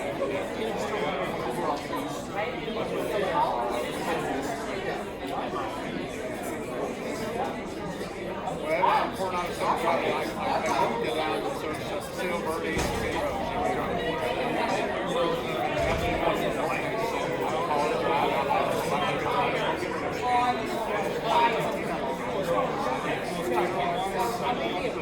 All of it here. All of it here.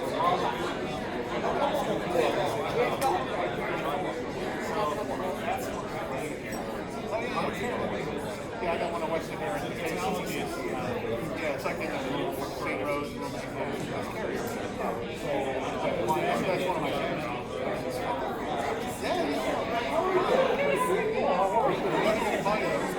I'd love to come by.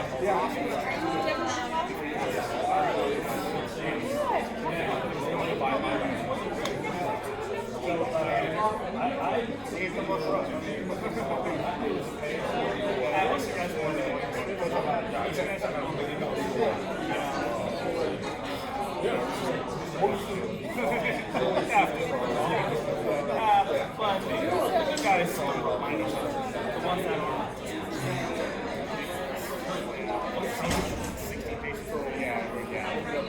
There's a lot of high volume taking practice in Vegas because it's legal out here.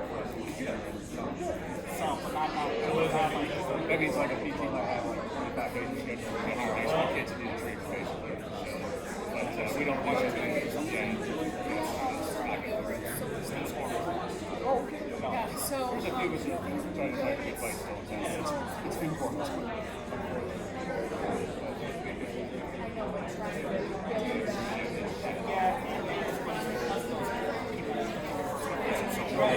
So it's like a downward spiral that they've created. But I think it's finally hopefully getting to fight back, and it's gotten to the point where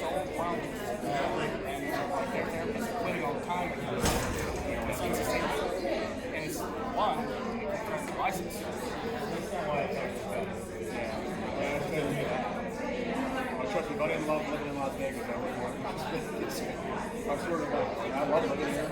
Because even as the good guys, are sick days. Oh, in other states, I can see half of them. It's kind of worse. I can't get it over.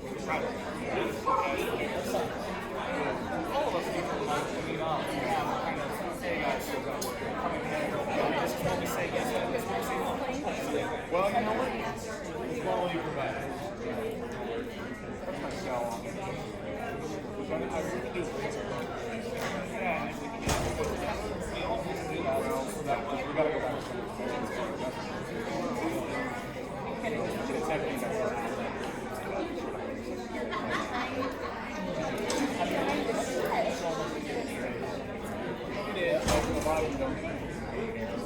that's a lot of them don't know.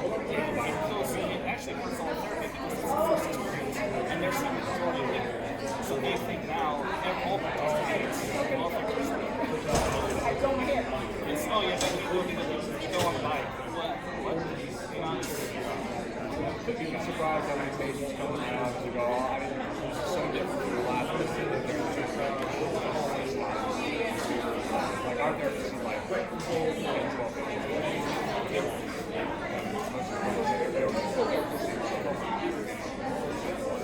yeah, our average is past year was 6 months.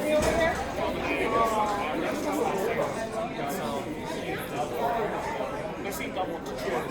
Some I find that's including the guys. They'll see 80,000 a day with 20 other patients.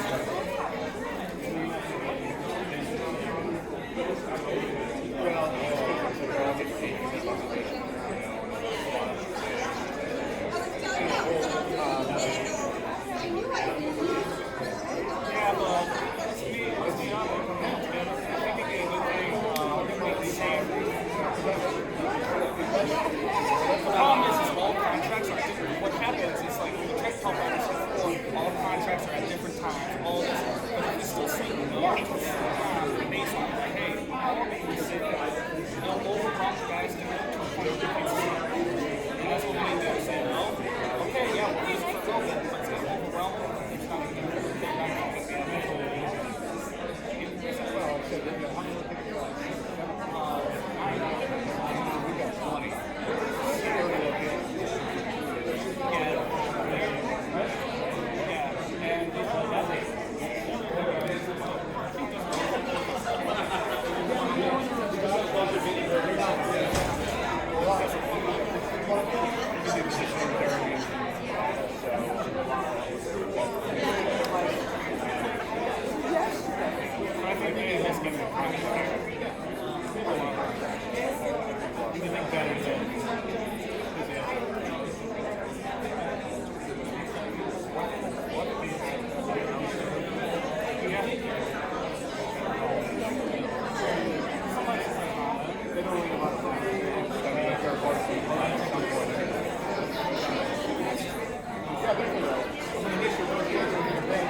All right, so let's get this started. We're gonna kind of pick it up a minute, because we want to cover it and get to the real meat of it, and that's the point the doctor's not the pathetic individual with a pop crest.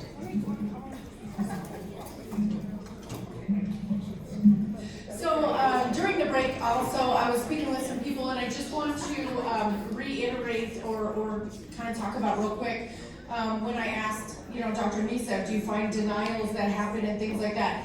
So it is important when you have a staff that they know work comp, your MAs, your schedulers, your people in your office that know how to do work comp, that know that PPRs are super important, that those need to get sent over to the adjuster right away.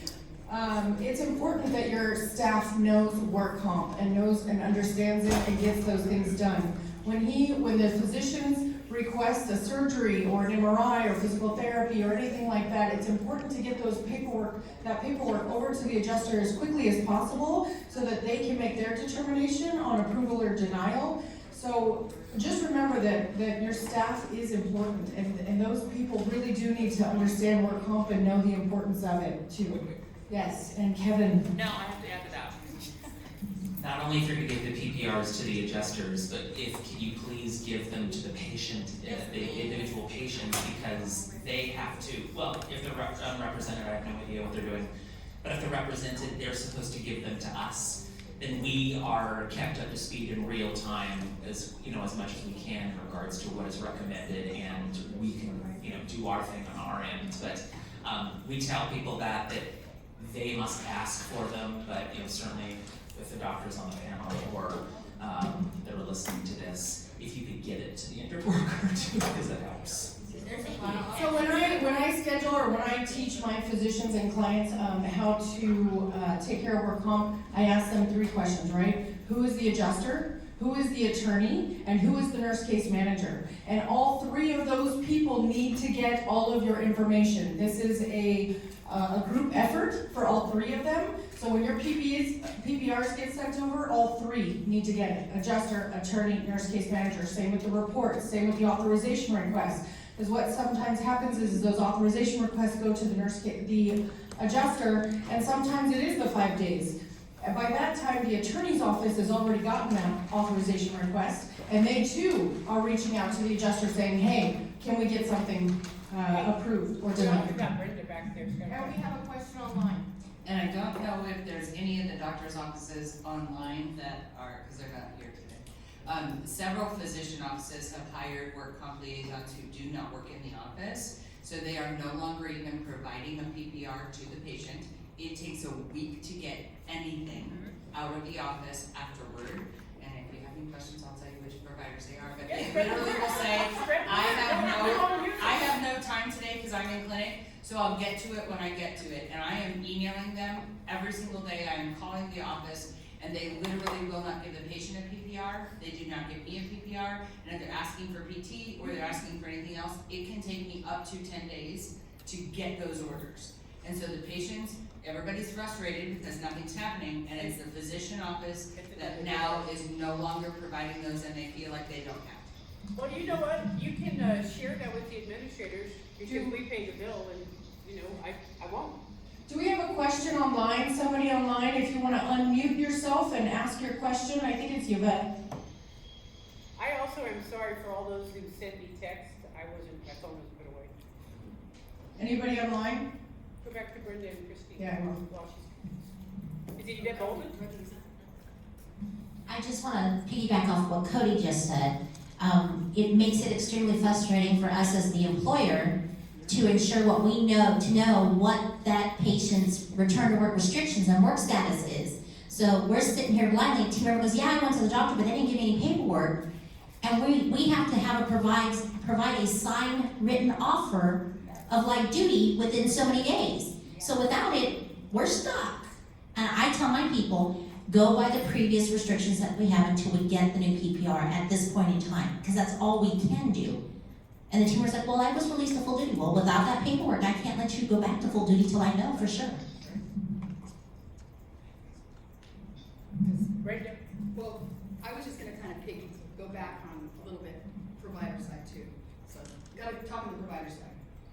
When Dr. Maciel was saying, things that they get are things that they recommend, and I understand the processes of where we're waiting, what has to be done, because everybody has their part that's overflowed or unflux. But once the patient has gone from OC to Dr. Maciel, he's going to the specialist, they're going to the specialist for the reason. And Dr. Maciel says, I don't necessarily need the diagnostics to know this is what my plan is and this is what I wanna do. And on the back end, as all the other parts that have to be done, there are everybody else's requirements, the time that lapses and goes by, he didn't send him to a dentist for the wrist. They already came to the specialist for a reason. So what that specialist needs, whether he can do it without the records, whether he does it without diagnostics, how does the understanding come in as far as a physician, their responsibility of doing the best for the patient, and things not being drug on so long that ultimately do end up at a rating for more money in the end. I mean, the large amount comes at the end. We're managing up front, right, reserves, and do they really need it? And I can't even tell you, having always knowing with the ISO, you know, when you have to do your checks, there is, I'll wait till after Dr. Nicole talks about the PPs to go into example, but the docs don't even know that at that point. And so then with that part, when they're seeing the patients back, see you in 4 weeks, can't put you back to work, you can't use that hand, right? And it goes on something very simple, like Dr. Lissa said, you could have them, they could have been back to work already 2 months later, and some of these things go on for a year plus, just because there was a carpal tunnel, no other injuries, medical records, no other, and even in those findings to continue it to be denied, or they get frustrated after a year, and then they do have to get representation. I mean, is it just holes that are, I guess that's why we try to do be liaisons between the adjusters, be liaisons for the patients, be liaisons for the employer, but ultimately too, you know, there's those provider pieces. They're like, what are you supposed to do with this person? I already know they need this. I think that the challenge, and I appreciate that, Brenda, but I think part of the challenge and part of what we come into is, am I in the right place? It would benefit us greatly if physicians would say industrial versus non-industrial. Because a physician isn't an adjuster, so they're not thinking that way. They're looking at a whole person going, okay, they've got carpal tunnel, this is what's going on, or they've got this. And I don't know, it would just work better if they said, you know, this is clearly industrial related versus this is not industrial related, but maybe this is, you know, like I happen to be a diabetic. And as a result of that, some of the things that I have to do medically, it's slowed down because I'm a diabetic that maybe has high numbers. So it's important if they just separate it out. That would help us immensely. Yes. And I'll chime in on that for a second, right?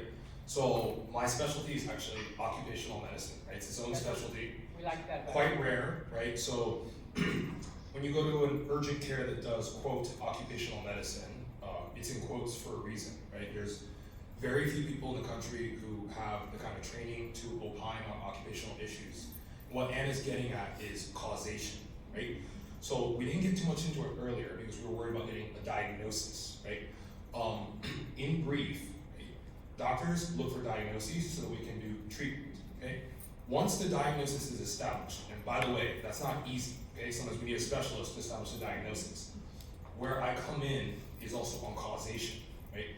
There's a statute that everyone loves, NRS 616C175, right, about pre-existing conditions. I love it. Let's go back. Y'all did this to me, okay? I memorized the statute. So the long story short is, right, causation comes after the diagnosis. And the diagnosis is not always established in the beginning, and sometimes it takes forever, right? So in my office, I address causation at every single visit. But if the diagnosis was not solid, if it was wrist strain, right, whatever that means, okay, we don't have a solid causation opinion yet. And once we have the diagnosis, right, I'm happy to take a look at any old records you have, anything you have, describing old injuries the patient may or may not have told me, right? And then we'll factor that all in to the context that the law requires, right? Did the injury aggravate, accelerate, precipitate, result in condition, substantial contributing cause, okay? And then you'll get your causation opinion. And if you don't like it, you can shop for a new one. Okay, so we are on a time schedule here, and I've got like three more pages to go through. I'm just gonna go through this claim, and then we can talk about it. Is everybody in agreement with that? I think if we keep stopping, we're not gonna get through it. Just keep going. Brenda? About the treating for Dr. Massett, he's still talking about that treatment part or his recommendation within the case study? So he threw me for a loop because he said there's no such thing as a wrist sprain, and I only see wrist strains on initial treatment.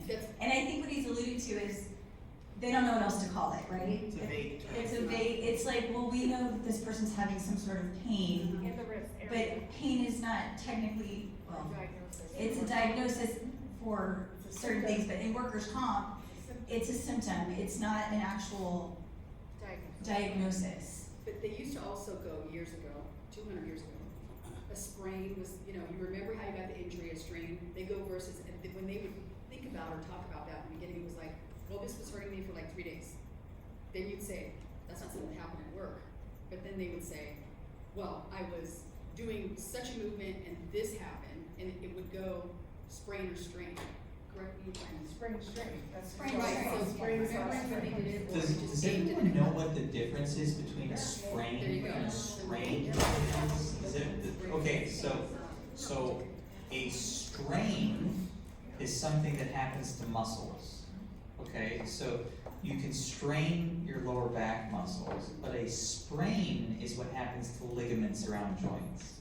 Okay, so you can sprain a ligament in your wrist or your ankle, but you would strain your calf muscle or your quadriceps muscle. Does that make sense? So it's a difference between it's an anatomic term. Sprain is for ligaments, strain is for muscles. That's the terminology we use. So technically you can't have a wrist strain because unless you're talking about a muscle around the wrist, but by the time you get to the wrist, most things are tendinous.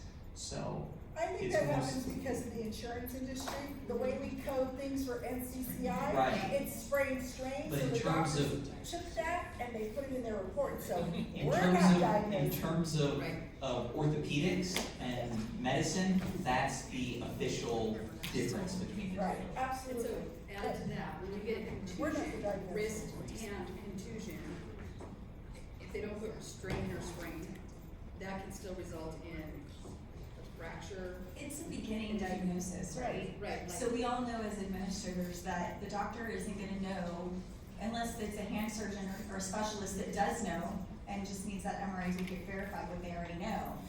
If it's an ER doctor or a Concentra initial care doctor, it's just, they've gotta say something, they've gotta tell us something on that C4 form. Right. 73 days into the date of injury, you've had an MRI. So yeah, so she goes to see the hand specialist, she gets the MRI request, the authorization is approved, and it's scheduled for 6/1. So everybody see that we're now 73 days from the date of injury for an MRI to be done, which is a long time, okay?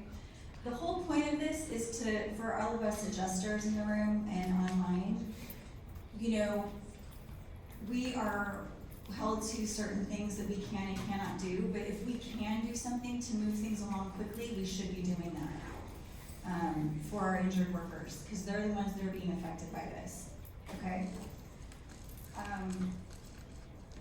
So she goes back to the doctor and he basically says that the MRI is clean, there is no tear, so she just has a sprain. She's gonna continue the physical therapy and she's gonna discontinue the stent at this point. And at this point, she's gonna be seen every 30 days. Well, we didn't even bring in the therapist, so let's bring in the Yeah, therapist. so we've got physical therapy approved, so So now we're gonna hand it off to the physical therapist on the panel to talk about what happens in therapy. Well, in therapy, a lot of times what we see on the reports, yes, we see sprains, strains all the time. They're so general, so we see it all the time. Technically, a sprain like this is, according to our definitions, it's still a tear, right? So when we see that a sprain occurred, it just depends on the degree of the tear that have occurred. But we see it all the time, so we kind of just disregard it, to be honest. We take note of it, and what really helps us out in PT is, yes, if your guys's, if the MD's diagnosis is very accurate, we can tell kind of right away. You know, with bags, there's usually a directional preference. There's certain things that we can do. Luckily, we get to see patients over and over and over again. So, unlike the doctors, we'll see them 6 times in a matter of 2 weeks, unusual. What helps us out the most is communication with the doctors, especially if we have their text, if we have their number, or any way of communicating, because we can put things on a silver platter for you. We can tell you how they're responding. We can tell you this person's doing great, they probably don't need surgery at all, you know, or nothing's helping this patient out at all. You know, we can also tell you, you know, just like a gentleman I have currently, well, can barely move, can barely get on the plinth, but can jump in his truck, you know, when he's leaving the session. So what do? I call up the adjuster, nurse case manager, everyone involved, and be like, hey, things are a little bit iffy. You know, I just want to let you guys know I'm going to give this gentleman a chance. And I always like to give people a chance, you know, because sometimes they're scared. They're afraid, you know, they are hurting, but they don't know what to do, so they're over-exaggerating to make sure that they get the care that they need. So I'll give them a chance, I'll have a talk with them like, hey, just so you know, I get that you're hurting, but you need to be honest during this. We need to see what it actually is, because that's the only way us and the doctors can truly treat you and get you better. When you're doing this, it doesn't fit how, like if you can do a squat, if you can bend your knee when you know you're laying down up to 120 degrees, yet I check it when you're seated and you can only do 60. It doesn't make sense. You know, we can tell them, like, we see this all the time. And you'd be surprised because, and I might not do it on the first day, because we gain their trust, you know? So that's how PT can really steer those type of the care in general. And that communication with the MDs can help you guys out quite a bit. Just like the communication with the adjusters, just like the communication with the nurse case managers, which I love because everyone's on the same page. You know, sadly, we're like the second line, so we do most of the reporting to you guys and let you guys make the actual medical decision in those regards. You know, but we can really give you a lot of information really quick that could help steer you in the right direction. You know, and steer the patient. We get asked all the time, should I get a lawyer? You know, should I? And I tell them the truth, like, you know, like most of the time it just slows things down because now there's a barrier of communication. You know? So we tell them yes, so then we don't have to talk to you. Yeah, and there's that. Here's a better answer. You always have the right to get an attorney.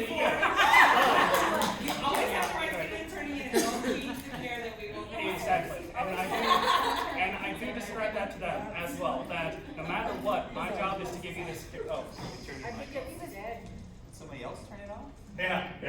No, but I do tell them, like, no matter what, it's your decision, you know? It changes nothing how we treat you. It should change nothing how the adjuster, how the doctors, how anyone. So Somebody's telling you something, buddy. But yeah, and that's the problem we come across is you got to make sure you don't talk out of your lane. So that's why I do leave it open, you know, for them. And it's a lot what the patient is going to do at that point that steers them. Either yes, they're going to, you know, be more honest. If it's most of the time we don't have them lingers, but when we do, sometimes you'd be surprised how much that can shift them in the right direction to them getting better and actually truly helping them out to, you know, them doing the same path that's not going to help anyone. It's going to prolong care on all aspects. So online it says, as a PT, do you send the physicians your medical recommendations?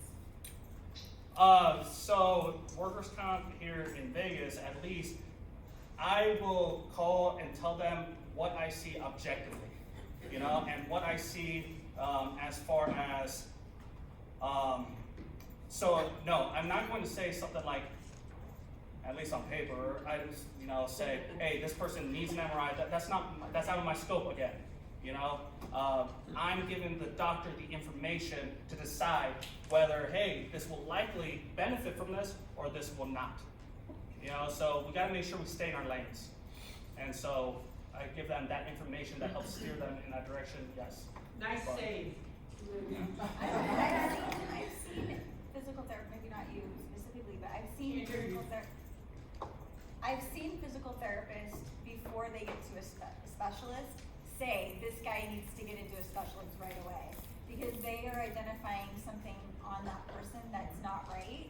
So we've seen that in the past, and I know that some adjusters may agree. We've gotten that call from the physical therapist saying, you know, they're at the initial care place still, and we really see something wrong, and you guys need to get them moved. And so when we see that happening, we get those calls, we need to move quickly, because they do see things that we're not seeing. They can't hear you online. It's gonna die. Thank you. This is dying now. This is almost dead. Well, we're gonna just keep trying. Yeah, Okay, so I'll as keep far as the trying. diagnosis, no, I won't give that, but I will call the adjuster, I will call the physician, saying if something's like, a little more serious of a situation, so that way they can get it fixed quick. That's based on your exam or whatever check. Oh, yeah, absolutely, because, yeah, and things change. They might present one day a certain way, and then, you know, there's things can be missed. Even a broken bone, like right when it happens, it might not even show on the x-ray, you know? But a week later, if something's not fitting, if it's not fitting right, and I truly see certain things happening, I'm calling the doctor, calling the adjuster right away. And saying, I need to pause therapy until they see the physician Yes. again. Yes. I have a question for you. Yeah. Well, Uh-oh. no, and I'm legitimate from what you're saying. Yes. Yes, I bring it to. So, well, no, I just want to ask A question, because you said that you indicated, well, I'm not going to even respond to whether or not hiring an attorney slows down the process, because I could talk, you know, in nauseam about all of that. But I just wanted to follow up on a question. You said that you contact adjusters, you contact nurse case managers, and what have you. So here's my question for you, is that talk about delay. Certainly you've had patients where they are telling you nothing's being approved, no one's talking to me, you know, it's just getting worse, and you're seeing what you're seeing, that other things are needed, yet they're not getting it, and they're coming back to you for more physical therapy. So do you use the same approach that you just described on the other end as well, to advocate for the patient? To advocate for the patient, I'm willing to advocate for the patient, yes, absolutely, when care is not being given where it should be. But that's also me trying to contact those sources, being like, hey, what's going on? Why aren't this? And if I can't contact them either, and no one's responding to me at the same time, and this patient truly is having a problem, then why wouldn't I advocate for them? You know? So yes, absolutely, it goes the other way as well, but I stay in a very general, safe area. Next question. So, just, I can speak. So, kind of on that same line, I'm just curious, if a patient is telling you, hey, nobody's told me anything about my diagnostics, I've had an MRI, I've had a CT scan, I've had all of this stuff, can you tell me what's going on? And do you provide that information to the claimant? Because to me, that would be outside of your scope, but. It is outside of the scope. If I have the information that's written on the paper that they actually have, I can read it, you know, and like do that. But I always tell them they have to go to the physician, you know, for those. So if it's on the paper, because each report has, you know, the impression at the end, and I can read that to the patient, that's fine, you know, because they usually have that paperwork. Half the time they're the ones bringing it to us. You know, I can go into like a little bit of what a herniation means and say, well, this may not make sense for you because your herniation's on the right side, you're having symptoms down your left leg. This doesn't even matter, you know, symptomatic, like it's irrelevant. All right, so it depends on those cases, but we try to stay in our scope, because if you go beyond that, you get burned, you know, too many times. And if there's something going on with that, then I contact the doctor and be like, hey, this patient, they still haven't heard back. I try to give let the doctor even know. There's sometimes I'll even call the doctor, hey, this patient was mad that they waited in your office 3 hours, just to let them know, kind of give them a heads up. But on those where this patient doesn't have a clue what's going on, this patient's wanting to, give representation, all these things. I just let everyone know, so it's out in the open, that if you open up the communication lines, things move faster. Okay. On both sides. Let's take you off the racks and keep going. Okay, so I'm going to just get through this so I'll talk about it. Go back here, sorry. Okay, so PT is scheduled. We've had a holiday. We've had a holiday, okay. There's an HO notice that is received by the hearing office. And we're gonna go quick over this because we don't really, we're not gonna go into Yeah. the litigation side of it. Right, we're just, so I'm kind of just trying to go through this, it's a lot to get through. So the follow-up with the ortho, the claimant's not progressing well, she's not back to work yet, she's, even though we've identified there's nothing on the MRI that's surgical, she is not progressing well, so he then refers her to a PMR, and to continue the light duty and physical therapy. So I won't go into litigation portion of this. So, the PMR TOC is approved, okay, they then recommend maybe some injections to the right wrist. The claimant continues to complain of pain and problems using her wrist. She is approved for injections. The adjuster discusses the claim with the employer. The claimant is still out of work and they have to replace her if she does not return soon. So we've gotten to the point where the employer is like, hey, we still have business needs, guys, and we have this person out and there's nobody doing her job. We've got to overwork staff because they're now trying to get this person, Okay, now it's not going back on. Yeah, we're working on it. There it goes, okay.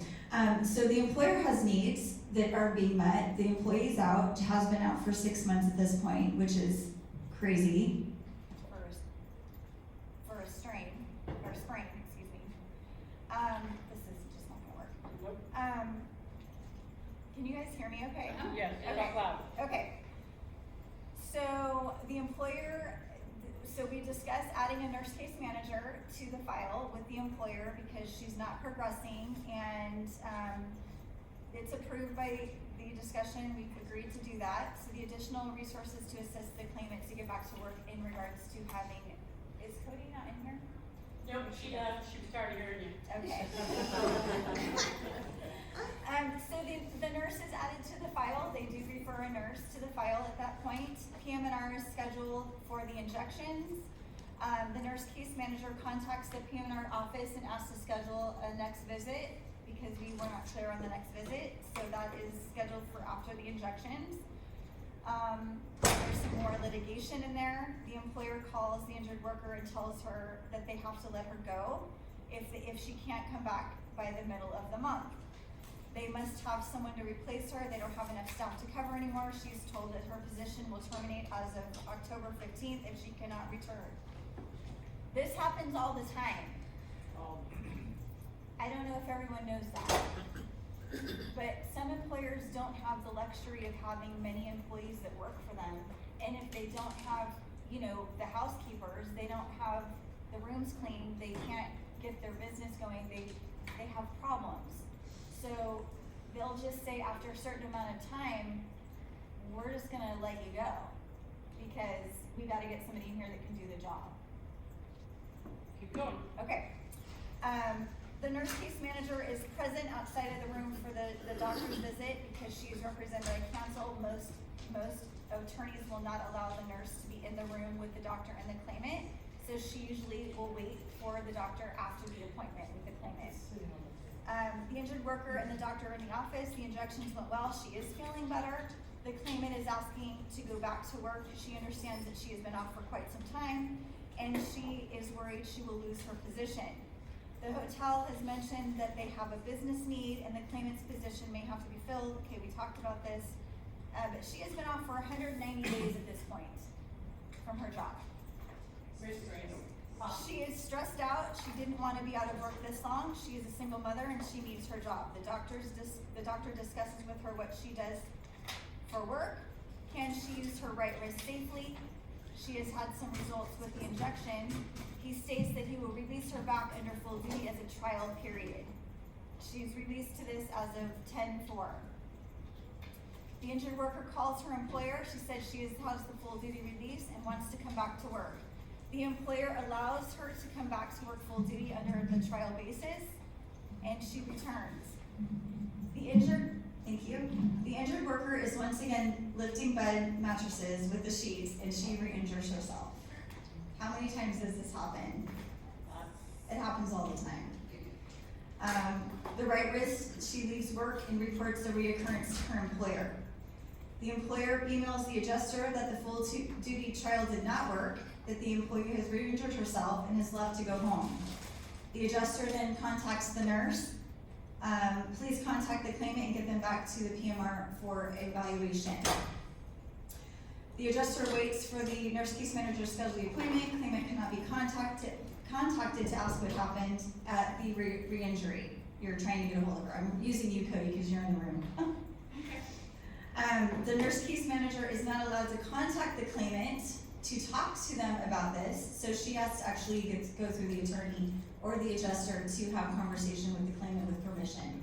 So they're under the same rules as we are as adjusters. Once they're represented by counsel, we cannot speak to them directly. So understand all of that. Without permission. Without permission. And Kevin is really good about that, but not all attorneys are. Some of them are very strict about it, so we have to be very careful we ask for that permission. Okay, so the PM&R has an opening, gets her in for reevaluation. He orders another MRI. Did something happen with the reoccurrence? So the modified duty returned to clinic pending second MRI. A lot of acronyms here. Please stop me if nobody understands what I'm saying. Okay, so TTD is reinstated. The employer is still unable to accommodate that light duty. So the position of the employer is, okay, we thought we got her back, but just kidding. She had another incident and now we cannot bring her back. We still can't bring her back. So the MRI of the process, we process the second MRI. We schedule this all over again. So all over again is starting to get them back through an MRI, to get them back to the doctor. Did the doctor review the MRI to find out what we're doing? This can be another 2 weeks in some cases, longer, depending on the scheduling component of the doctor's offices. And then the second MRI does find a small tear. So she is now she sustained a tear.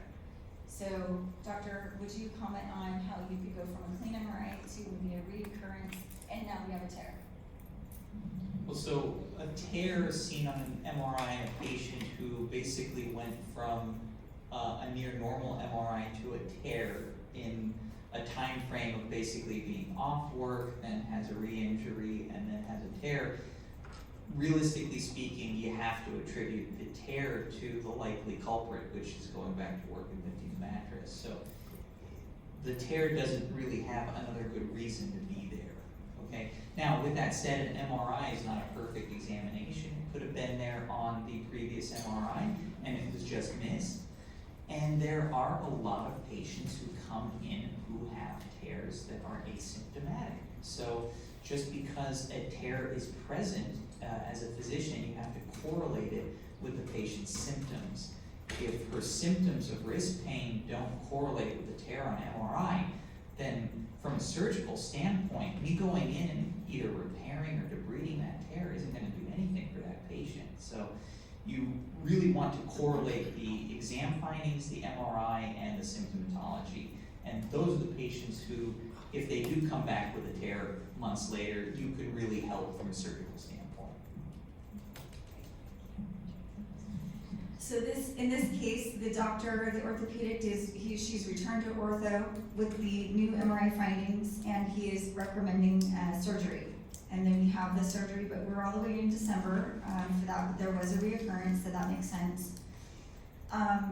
She does an orthopedic follow-up after the surgery. She's in recovery with surgery in the right wrist. And so At this point, the doctor, if you look at that time frame from 1/25 to 4/1, she's in recovery, okay, from her surgery, and now we're to the point where we need to identify whether or not this person can go back to her job as a housekeeper. And so at that point, the doctor would potentially order an FCE. Would you like to talk about that? So I don't order a ton of FCEs, but I do when I feel like it's critical to the patient's recovery and getting back to work. I mean, there are some patients who have severe injuries, and the reality of them going back to a heavy-duty job is just unrealistic. And I think that I'll likely have to keep them on permanent work restrictions. So the patient where I feel, just from having treated them, I feel like the odds of them going back to full duty are exceptionally low. And if I keep just releasing them to trial full duty, they're just gonna keep coming back telling me, it isn't happening. Those are the patients I want. I want more objective data. I want an FCE, because an FCE is a wonderful tool when it's used appropriately. It can give us a lot of valuable information. Those exams takes a long time to do an FCE. It's a very thorough exam, and they're pretty good at quantifying what a patient is or is not capable of doing. So, I mean, obviously in this type of an injury, it'd be unlikely for me to order an FCE. This is not the typical case where I order an FCE. I think the odds of a patient going back to full duty are pretty high in this type of an injury. But when I feel like the likelihood is low, I think it's a great tool to kind of finalize their care.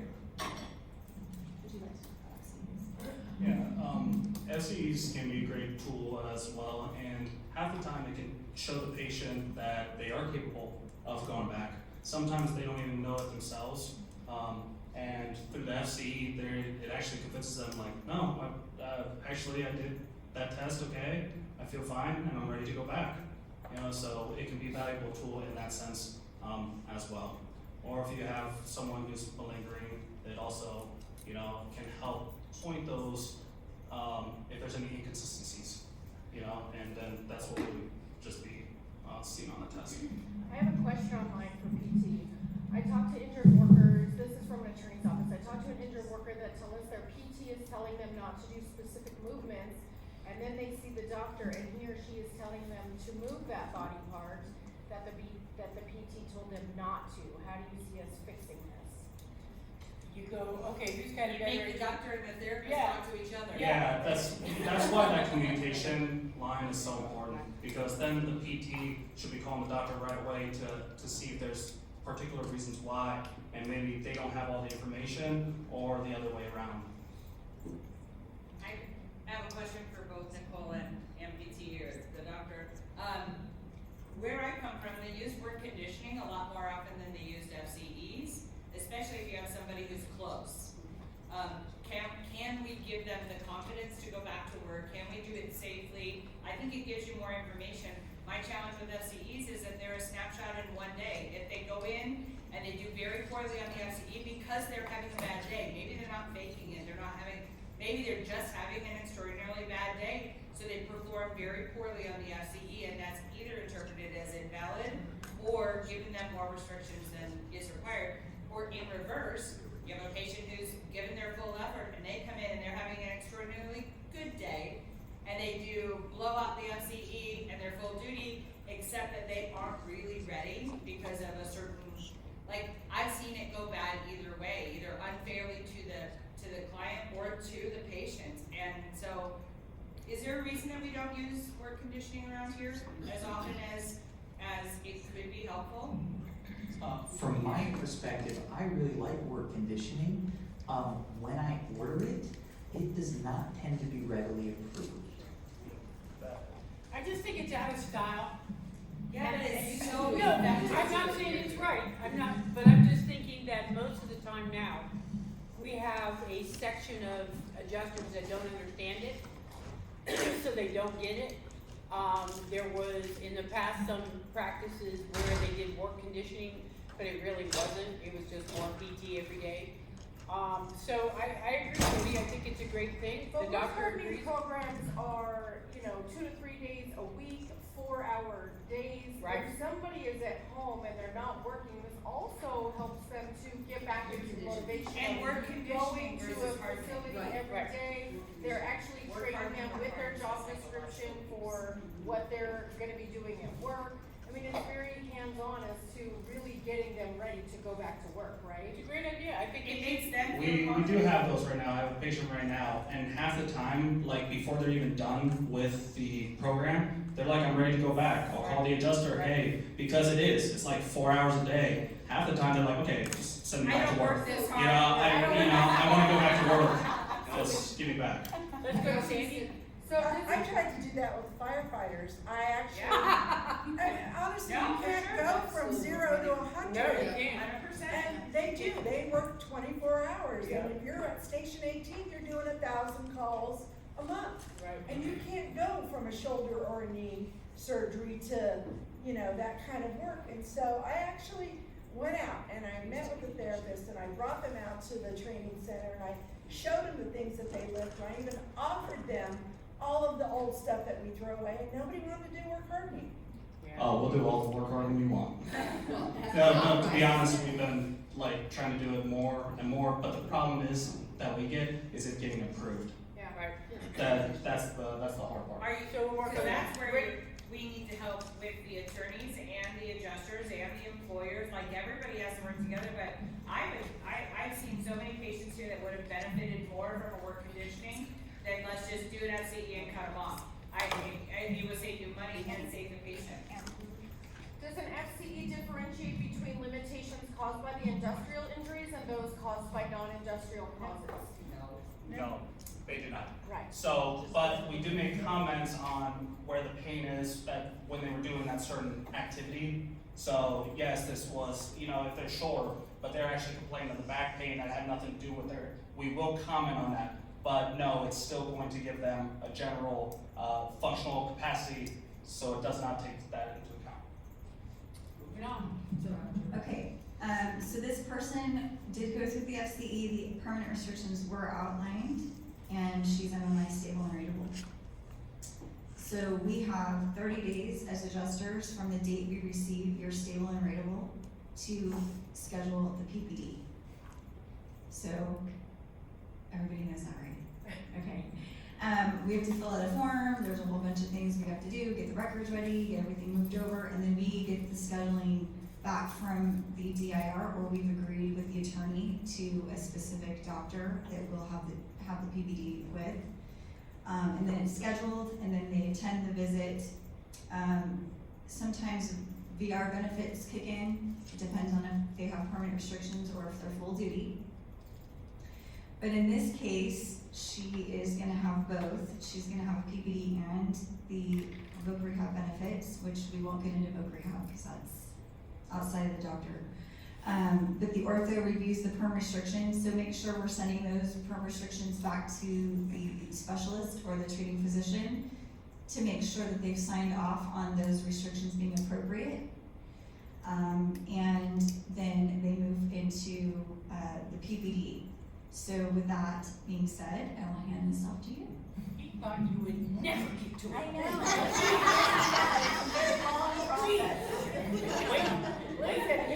He's got to throw it up at the end. Well, as she said, this is the end. And as a rating examiner, as a rating examiner, this is what we see as the common scenario. We have the luck of kind of hindsight. We get to look at a case at the end, and we see all of the problems throughout that entire case. And I've done thousands of these at this point in time. And when I say this is the common scenario, it really is the common scenario. It's very rare to see somebody move expediently through the medical process and finally get the treatment that they need. And it's nice to actually understand why. I don't, as a physician, I don't understand why all of these delays happen. I just see it, and oftentimes I look at it and go, well, I don't think we would be here if these things didn't happen. And I think there's a lot of things to kind of opine to that. Number one, we talked about it briefly already, is that we need a good diagnosis. If you don't have a good diagnosis, what are we treating? It doesn't matter if you're an orthopedic surgeon, a physical therapist, an occupational medicine doctor. If you don't have a good diagnosis, you're not treating the patient appropriately. So these garbage can diagnoses that patients get they're not necessarily helpful. And I think what's also not helpful, and I don't want to get, rotten fruit thrown at me, is when either side becomes entrenched in this diagnosis and unwilling to change. And I think the docs already talked about this, is that the diagnosis is a working diagnosis, and we need to advance that diagnosis. But I get PPD reports all the time that very specifically say, rather insane things, like I need to rate the cervical spine minus the ligaments, tendons, muscles, and cartilaginous structures. And it's like, how did we get here? What am I rating? Am I rating the arteries of the neck? And you're trying to eliminate all these things. And if you're doing that through treatment, you're not allowing the patient to get the treatment that they need. And when they don't get the treatment they need, we have a poor outcome. And don't do that. Don't do that. Do not direct the PPD doctor on how he does his job. Do not do that. Okay, that's all. So it's important not to do it to me, but it's also important not to do it to them because you end up with a poor end product. And there's a couple reasons why we end up with a really poor end product. Number one, we talked in this case about a tear. Okay, I don't know where this person had a tear in the wrist. I don't know how that applies. It just says tear. It was possibly missed on the first MRI. Maybe we sent it to an MRI facility that has a subpar magnet and didn't pick up things really well. Maybe it just got in between slices. Maybe it just gets missed. MRI is not a perfect technology. We see it on the subsequent one. Now, what really stands out to me is why this person got injured in the subsequent injury, and it's because we had this long period of time of sedentary activity. You take anybody, I don't care, people in this room that aren't even injured, I make you be sedentary, and then I force you to go back to full duty work, you're likely to get hurt. So we have this long period of sedentary activity, and now we have a tear. Maybe it was there before, maybe it wasn't, but now we have a surgical case when we didn't, because we've delayed, we're sedentary, we've taken them off of work, they're off duty, they haven't had any PT, they haven't had any work conditioning, and now we have a worse outcome. We probably never would have gotten to a PPD if this person had just quote unquote strained their wrist. I wouldn't have gotten there if we treated them appropriately and expediently.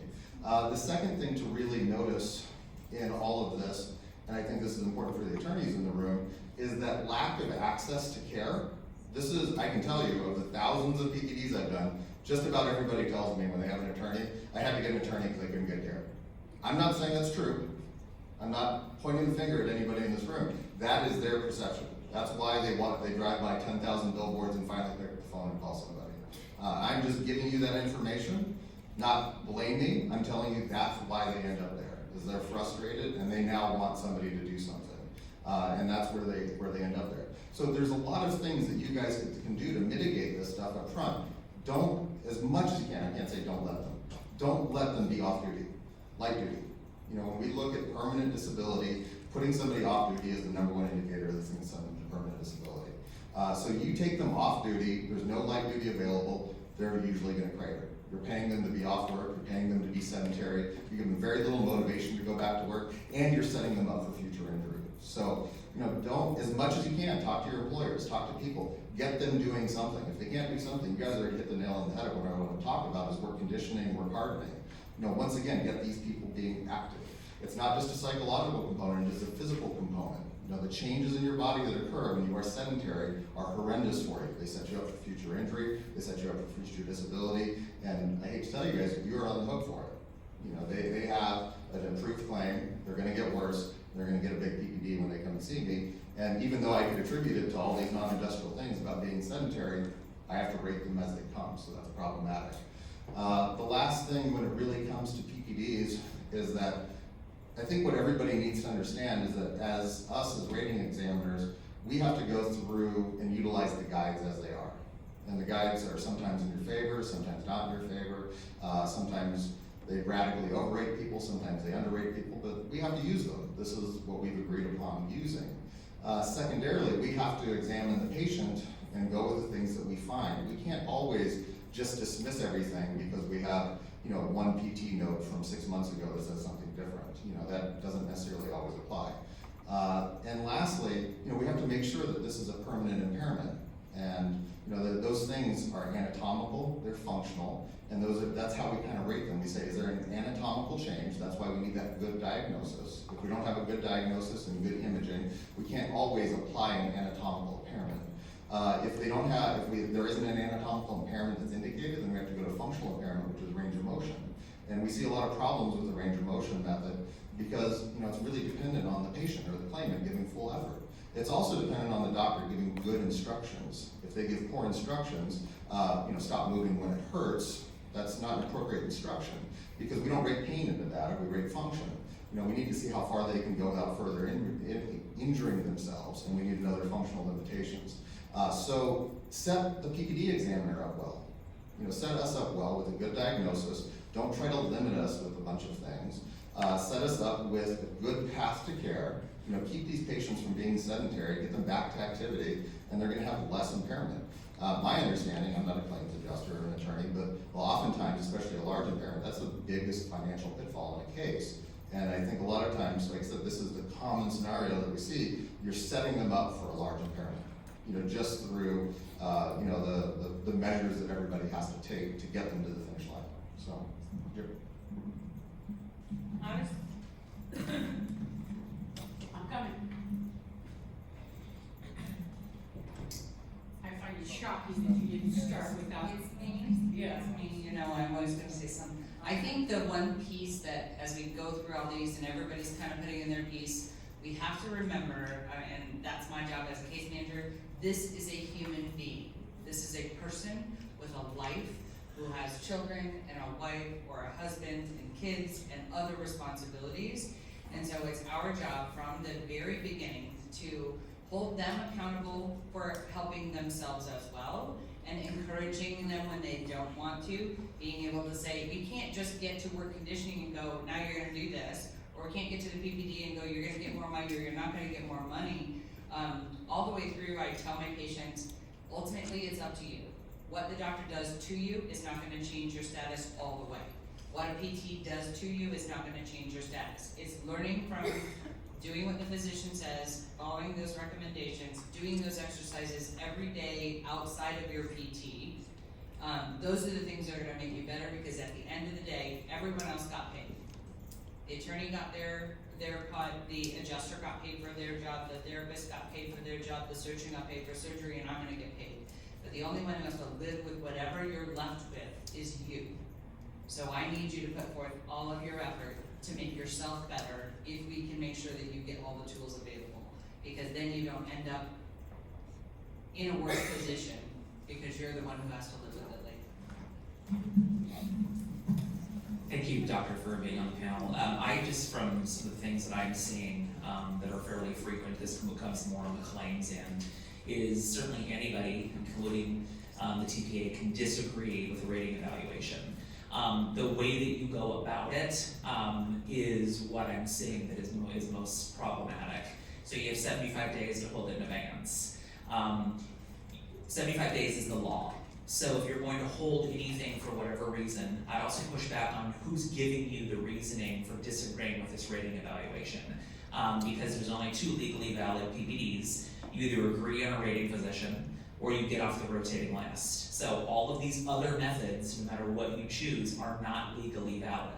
And again, you have 75 days to do it. And I'm seeing more frequently than not only are we trying to go in and you're going to a hearing and they have, well, so-and-so reviewed this and said this. Well, we didn't agree to this physician and nor did this physician come off the rotating list.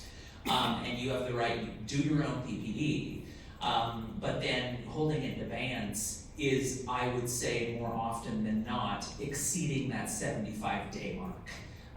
And so you're holding money from, like she talked about, a real person, because of your disagreement, which you are, certainly have the right to do. But everyone must follow the law and must follow everything. And so you talk about delay is, you get past that 75-day mark and you really don't have any sort of basis to do anything that you're doing. And we're seeing that quite a lot. What does that mean? Well, I think I think it's important too that when you're getting to that point of the individual getting to MMI, you should have all your homework already done. The problem we run into, or should the only problem be, is when the rating physician comes back and says, hey, this is a 10%, but this guy's had 2 PPDs beforehand, and we were unaware of that. So if that happens and you go, really?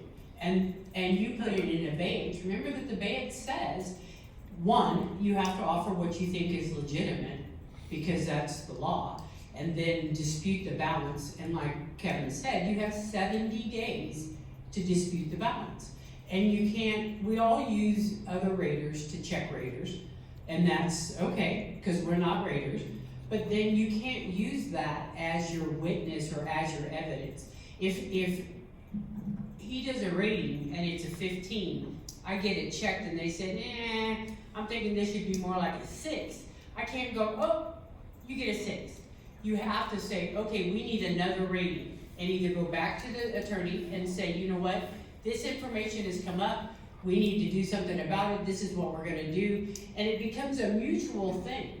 Now, is there some misrepresentation or misdirection or whatever? Come on, that's our life. It's not in work comp, it's in the world right now.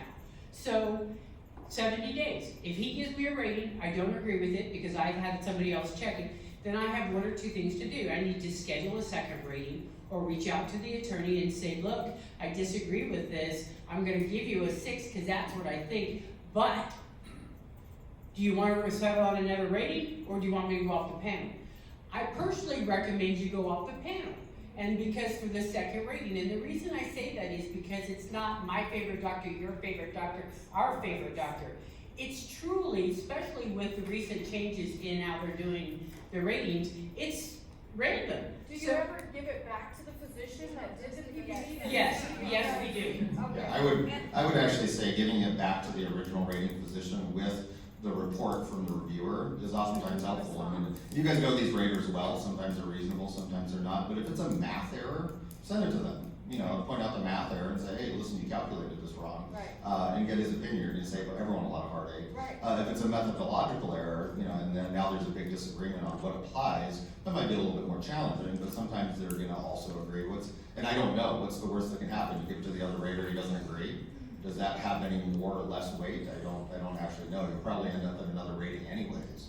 But I don't want to opine to that. But I think giving it to the original rater is important. And I can tell you as a rater, when I've made mistakes, I do like the fact that someone pointed it out to me and I can just correct it and we move on with life. And we're all human.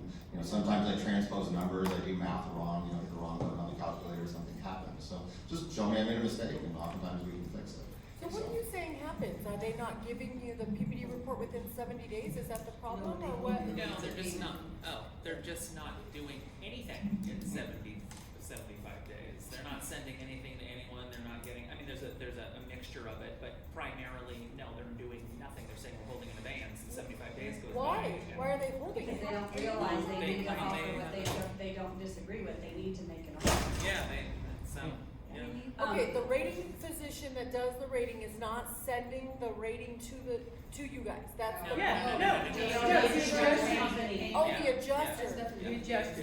It's not the rating. And I just wanted to say, going off the rotating list these days with all the changes, you're getting a lot of doctors who are not in this community. They're not like the doctors that we all know and trust. And it's not a great idea. If you can agree with the injured worker, if you can agree with the attorney, if you can do that, you're gonna get a report that probably everyone can handle and deal with. We're getting them from all over. These people are coming in from everywhere off the rotating list, and you do not know what you're gonna get. Some of those names I haven't. Yeah. Some names I haven't even heard of. You get Easier, They're terrible. easier to agree, more reliable. Okay. We'll come back. Yes, that's correct. Okay. Dr. Nicola, would you comment on, of course, there's still a lot of doctors that contact myself asking, can I apportion 40%? Can I apportion 60%? You can't do that anymore in law. A lot of doctors, and certainly the justices aren't aware, but changed law about 2 years ago, Kevin. And if you can comment on that, in this case, this is an apportionable case.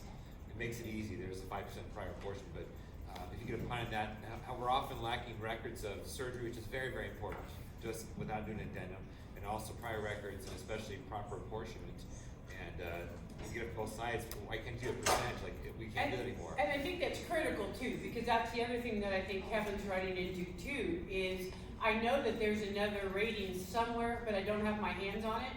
That's my problem. It's not the injured workers, and it's not the doctors, it's not the attorneys. If you don't have that information in a timely fashion, oh well, you lose as an adjuster. because you cannot hold it going, well, I know somewhere, and particularly with how much we've shuffled in this world, old PPDs are hard to find. I'd like to say the DIR has a whole stack of them, but they don't, and they can't recreate it. And so if you don't have that PPD, again, like the doctor says, you can't just say, hey, look, he had a prior, let's apportion it. It's not like that anymore. You can do standing x-rays with cages, etc., and say, okay, based on it, it would have. But for real, if you get into apportionment, you better have the documentation up front.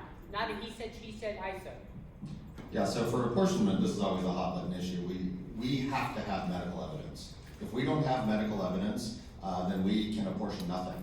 Then that, like she was saying, you guys lose as an adjuster. We don't have any evidence to do anything with. If we do have a previous PPD, that usually simplifies things, but it's not always 100% clear. We need to make sure it's in the same edition as the guides that we're currently using. We need to make sure that it's applicable. And then lastly, if we don't have a previous PPD, this was a personal injury, a car accident, something else that could be rateable, we have to have enough information where we can go back and retroactively rate that person.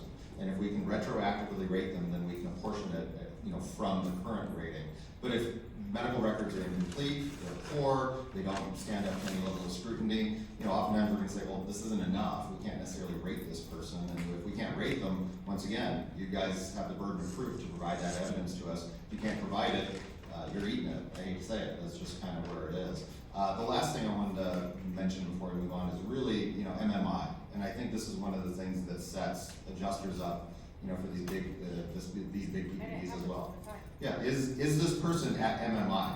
And I think and I know there's one definition of MMI, that we're not going to do anything else medically to this person to advance them, make them better, and their condition is unlikely to change within a year with or without treatment. But that year is the important definition. And just because someone gets a surgery, and now they've had a couple months of PT, and now the doc says, okay, you're as good as you're going to get, we're going to cut you loose. That person isn't necessarily at MMI at that day. And the reason why they're not at MMI at that day is that we know it'll take 12 to 18 months to fully recover from surgery. But we're rating them 3 months later. You guys are wondering why you get big impairments, is because there's this, big time gap between reality of healing and when we actually did the impairment. Now I understand there's time constraints for when these things need to get filed and get done and get wrapped up, but that's a problem. And that's a problem for us. We see somebody, okay, I just did a case the other day, the person had post-traumatic adhesive capsulitis, frozen shoulder. They were in the midst of frozen shoulder when I did the impairment rating. I mean, this is insane. This is insane to do an impairment rating in the midst of frozen shoulder. They're gonna get a massive impairment rating. The adjuster actually said, is this fake? Like, no, this person has frozen shoulders. This is actually really where they're at. So we need to understand. Now, but it could be a year or 18 months before they're going to get better. It's just a matter of time. Yeah, the natural course of frozen shoulder is 12 to 18 months.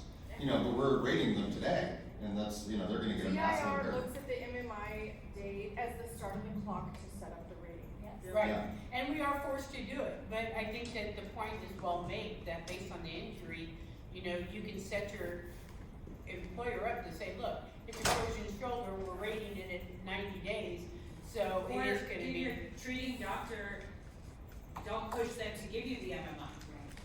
They can be. But then what do you do with the patient? Yeah, but that's The patient it. wants That- to move on with their life too. Yeah, that's a big problem. Yeah, That's a they're big not problem. gonna push it out, they're healing. Super Right, healing. they're healing, So I agree. in their surgery, so in their surgery time, they're discharged from the surgeon, but then is there still, or somebody that's taking it here for a little bit?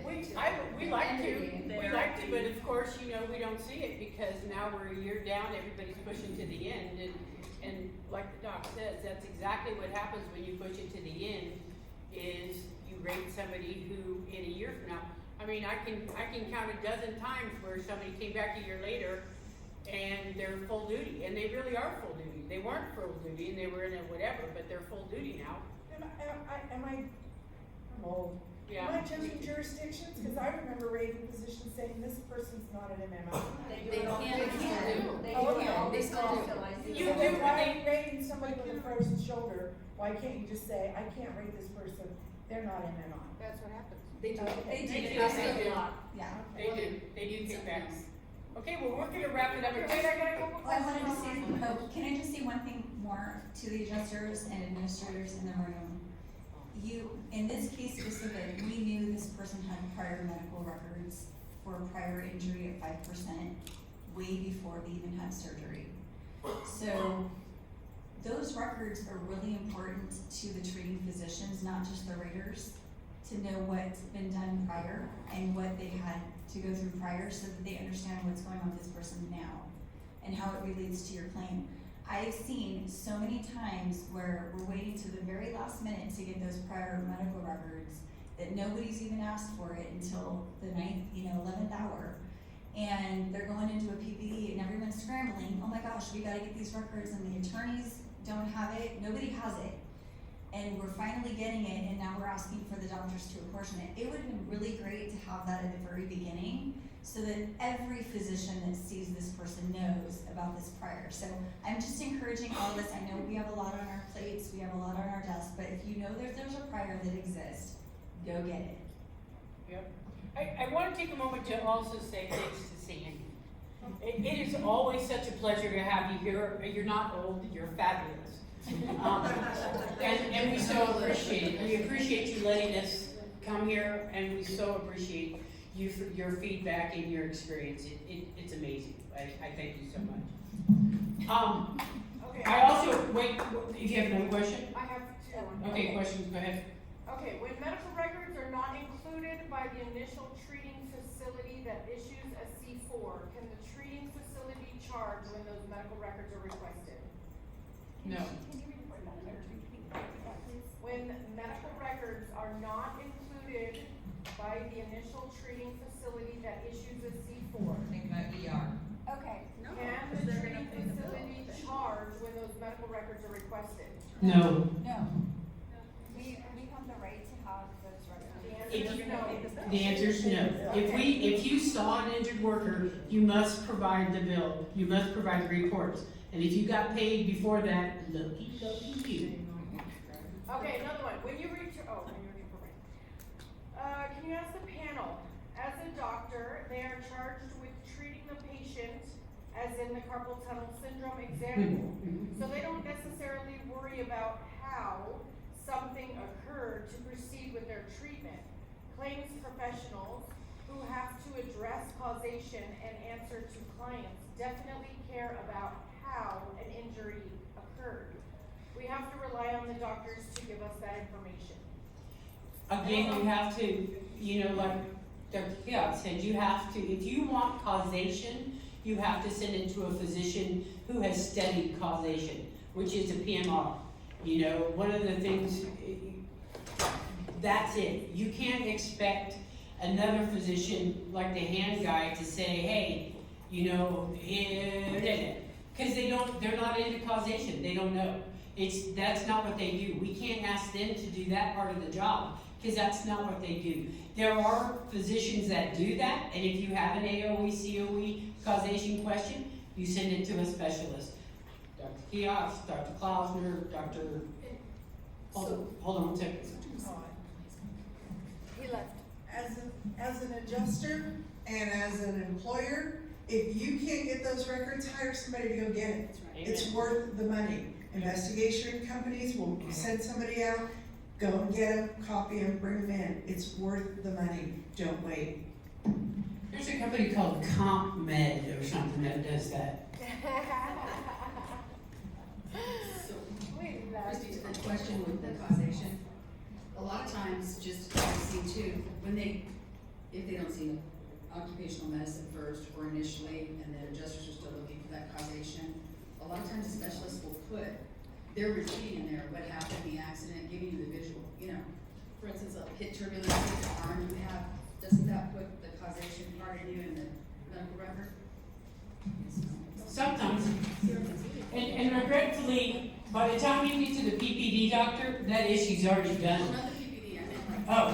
sit, by the time it went, So you went to a specialist and would say, oh, the patient is here, we look at their Yeah. here for their injury, they describe the injury as to what happened. But if the doctor doesn't specifically say, I agree that this mechanism is appropriate for that diagnosis, then the adjusters don't always see it as. Right, and if you're in question as an adjuster, ask ask the doctor to clarify. It's as simple as that. As they're getting together all of these browsers and stuff, I just want to also say that not only is the Water District phenomenal to allow us to come here, but also there is a group of it's all girls, who put together the events, put together these things, and we couldn't do it without it. And that's April. Did she? She's online. April's online. Online. April. Brenda Cotton, Dolores Lopez, Catherine Nelson, Kim Sherman, Christy Bybee, Nicole Marley, Laura Garney, Trish Gibson, Trudy Johnson, and Linda Lee. I so appreciate you ladies. It's amazing. Sometimes they'll start this thing and they'll be texting back and forth till 1 o'clock in the morning and talking about it. So I so appreciate it. All right, get your tickets. Both of you guys are online.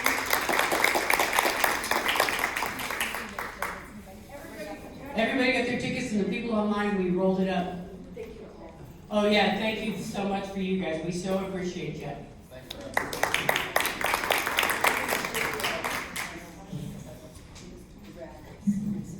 All right. So who's writing it down? Okay, so this first one is a $25 Bath and Body Works from Dr. David Smith. Winning number 678180. 180.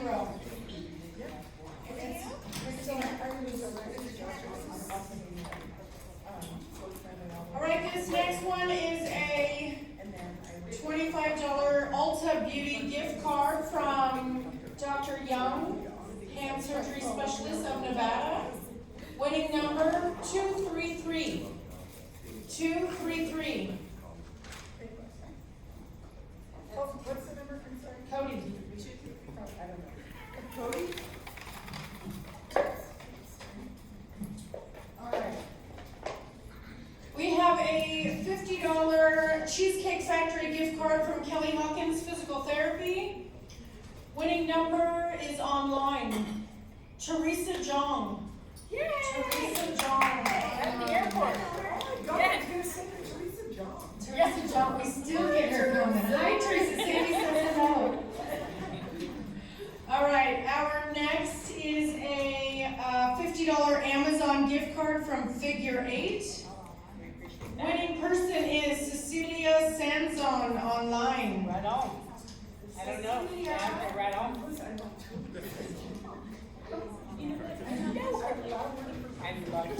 Our next one is a $50 Red Lobster gift card from Dr. Ahmed Parek.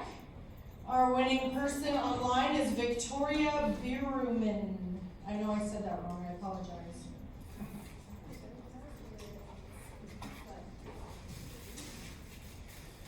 We have a $50 Amazon gift card from TBJ Consulting, Miss Trudy. It is an online card. Winning person 178. 178. There's somebody here. It's Christina. Go, oh, Trudy, I'll give it to you. We have a $50 Amazon gift card from Brenda Cotton with CMC. Winning number 229. Yay!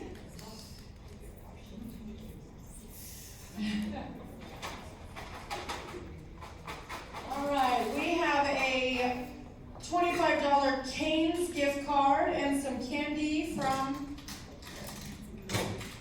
Bone and Joint Specialist. I love it, Kate. Winning number 228. I think that's me. Yeah. Thank you. Winner. All right, we have a $50 gas card from Simon Med Imaging. Winning number 242. Woo! 242, Annette. Now you can drive around. We have a $25 TJ Maxx gift card from and some candy from Bone and Joint Specialist. No, sorry. Hand Center of Nevada. Apologize.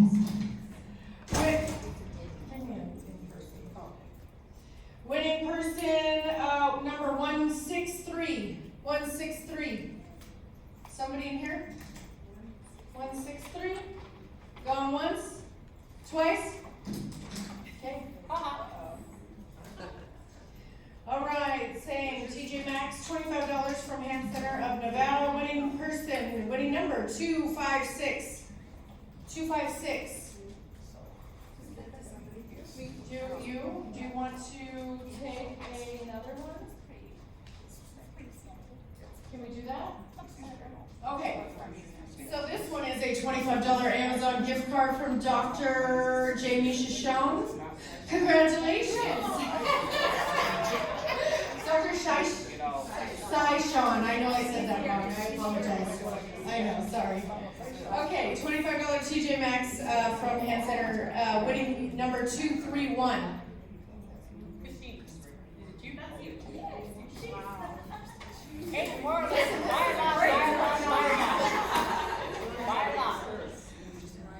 All right, we have a $30 Starbucks e-gift card from Brenda Cotton, CMC. Winning person online, Wesley May. Wesley May. Let me give that to Brenda. All right, we have a lot of gifts over here. We have a $50 Shell Gas gift card from AMG Hospital.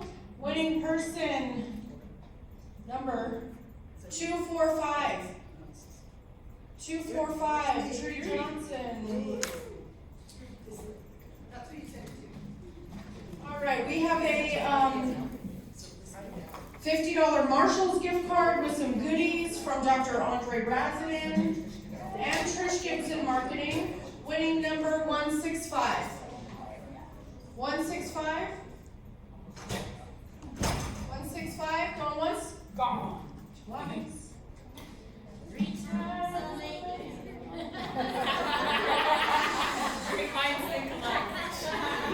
All right, $50 Marshalls and goodie bag. List off Dr. Brazanen, winning number 237. 237. Where did everybody go?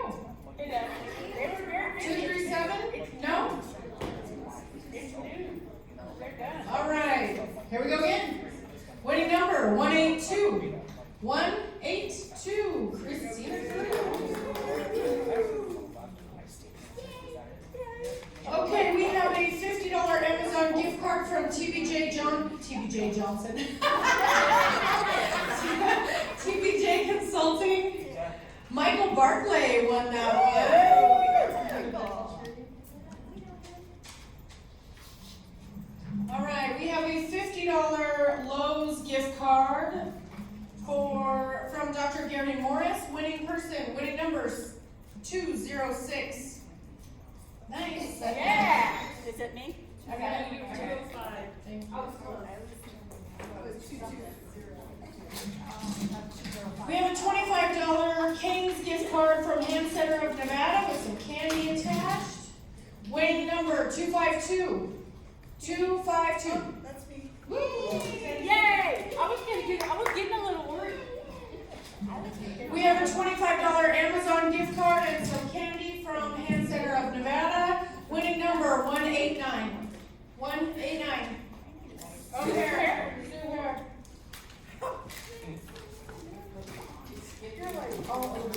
We have a $25 Amazon gift card and some candy from Bone and Joint Specialist. Winning number 208. 208.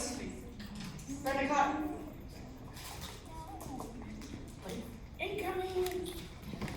We have a $25 TJ Maxx gift card from Bone and Joint Specialist. Winning number 240. 240. Yes. Good job. We have a $50 Home Depot gift card from Dr. Rod Perry. Winning person online is Michelle Ostrich. Sorry, I didn't say that right. I know. I didn't say that right. We have a $50 Kohl's gift card from Capital Vote Consulting, Miss Verushka. Winning person, Congratulations, Eric Davis. We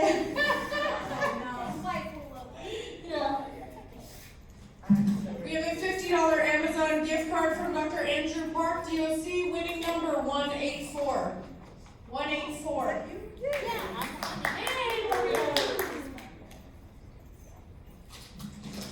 We have a $25 In-N-Out Burger gift card from Bone and Joint Specialists, winning number 217. 217. Christina. Rack them in, man. Lucky today. We're taking you today. We have a $25 In-N-Out Burger from Ham Center of Nevada, winning number 193. 193. Yay, Sue Hare. And last but not least, always as grateful, CPK gives us a beautiful Coach purse to raffle off.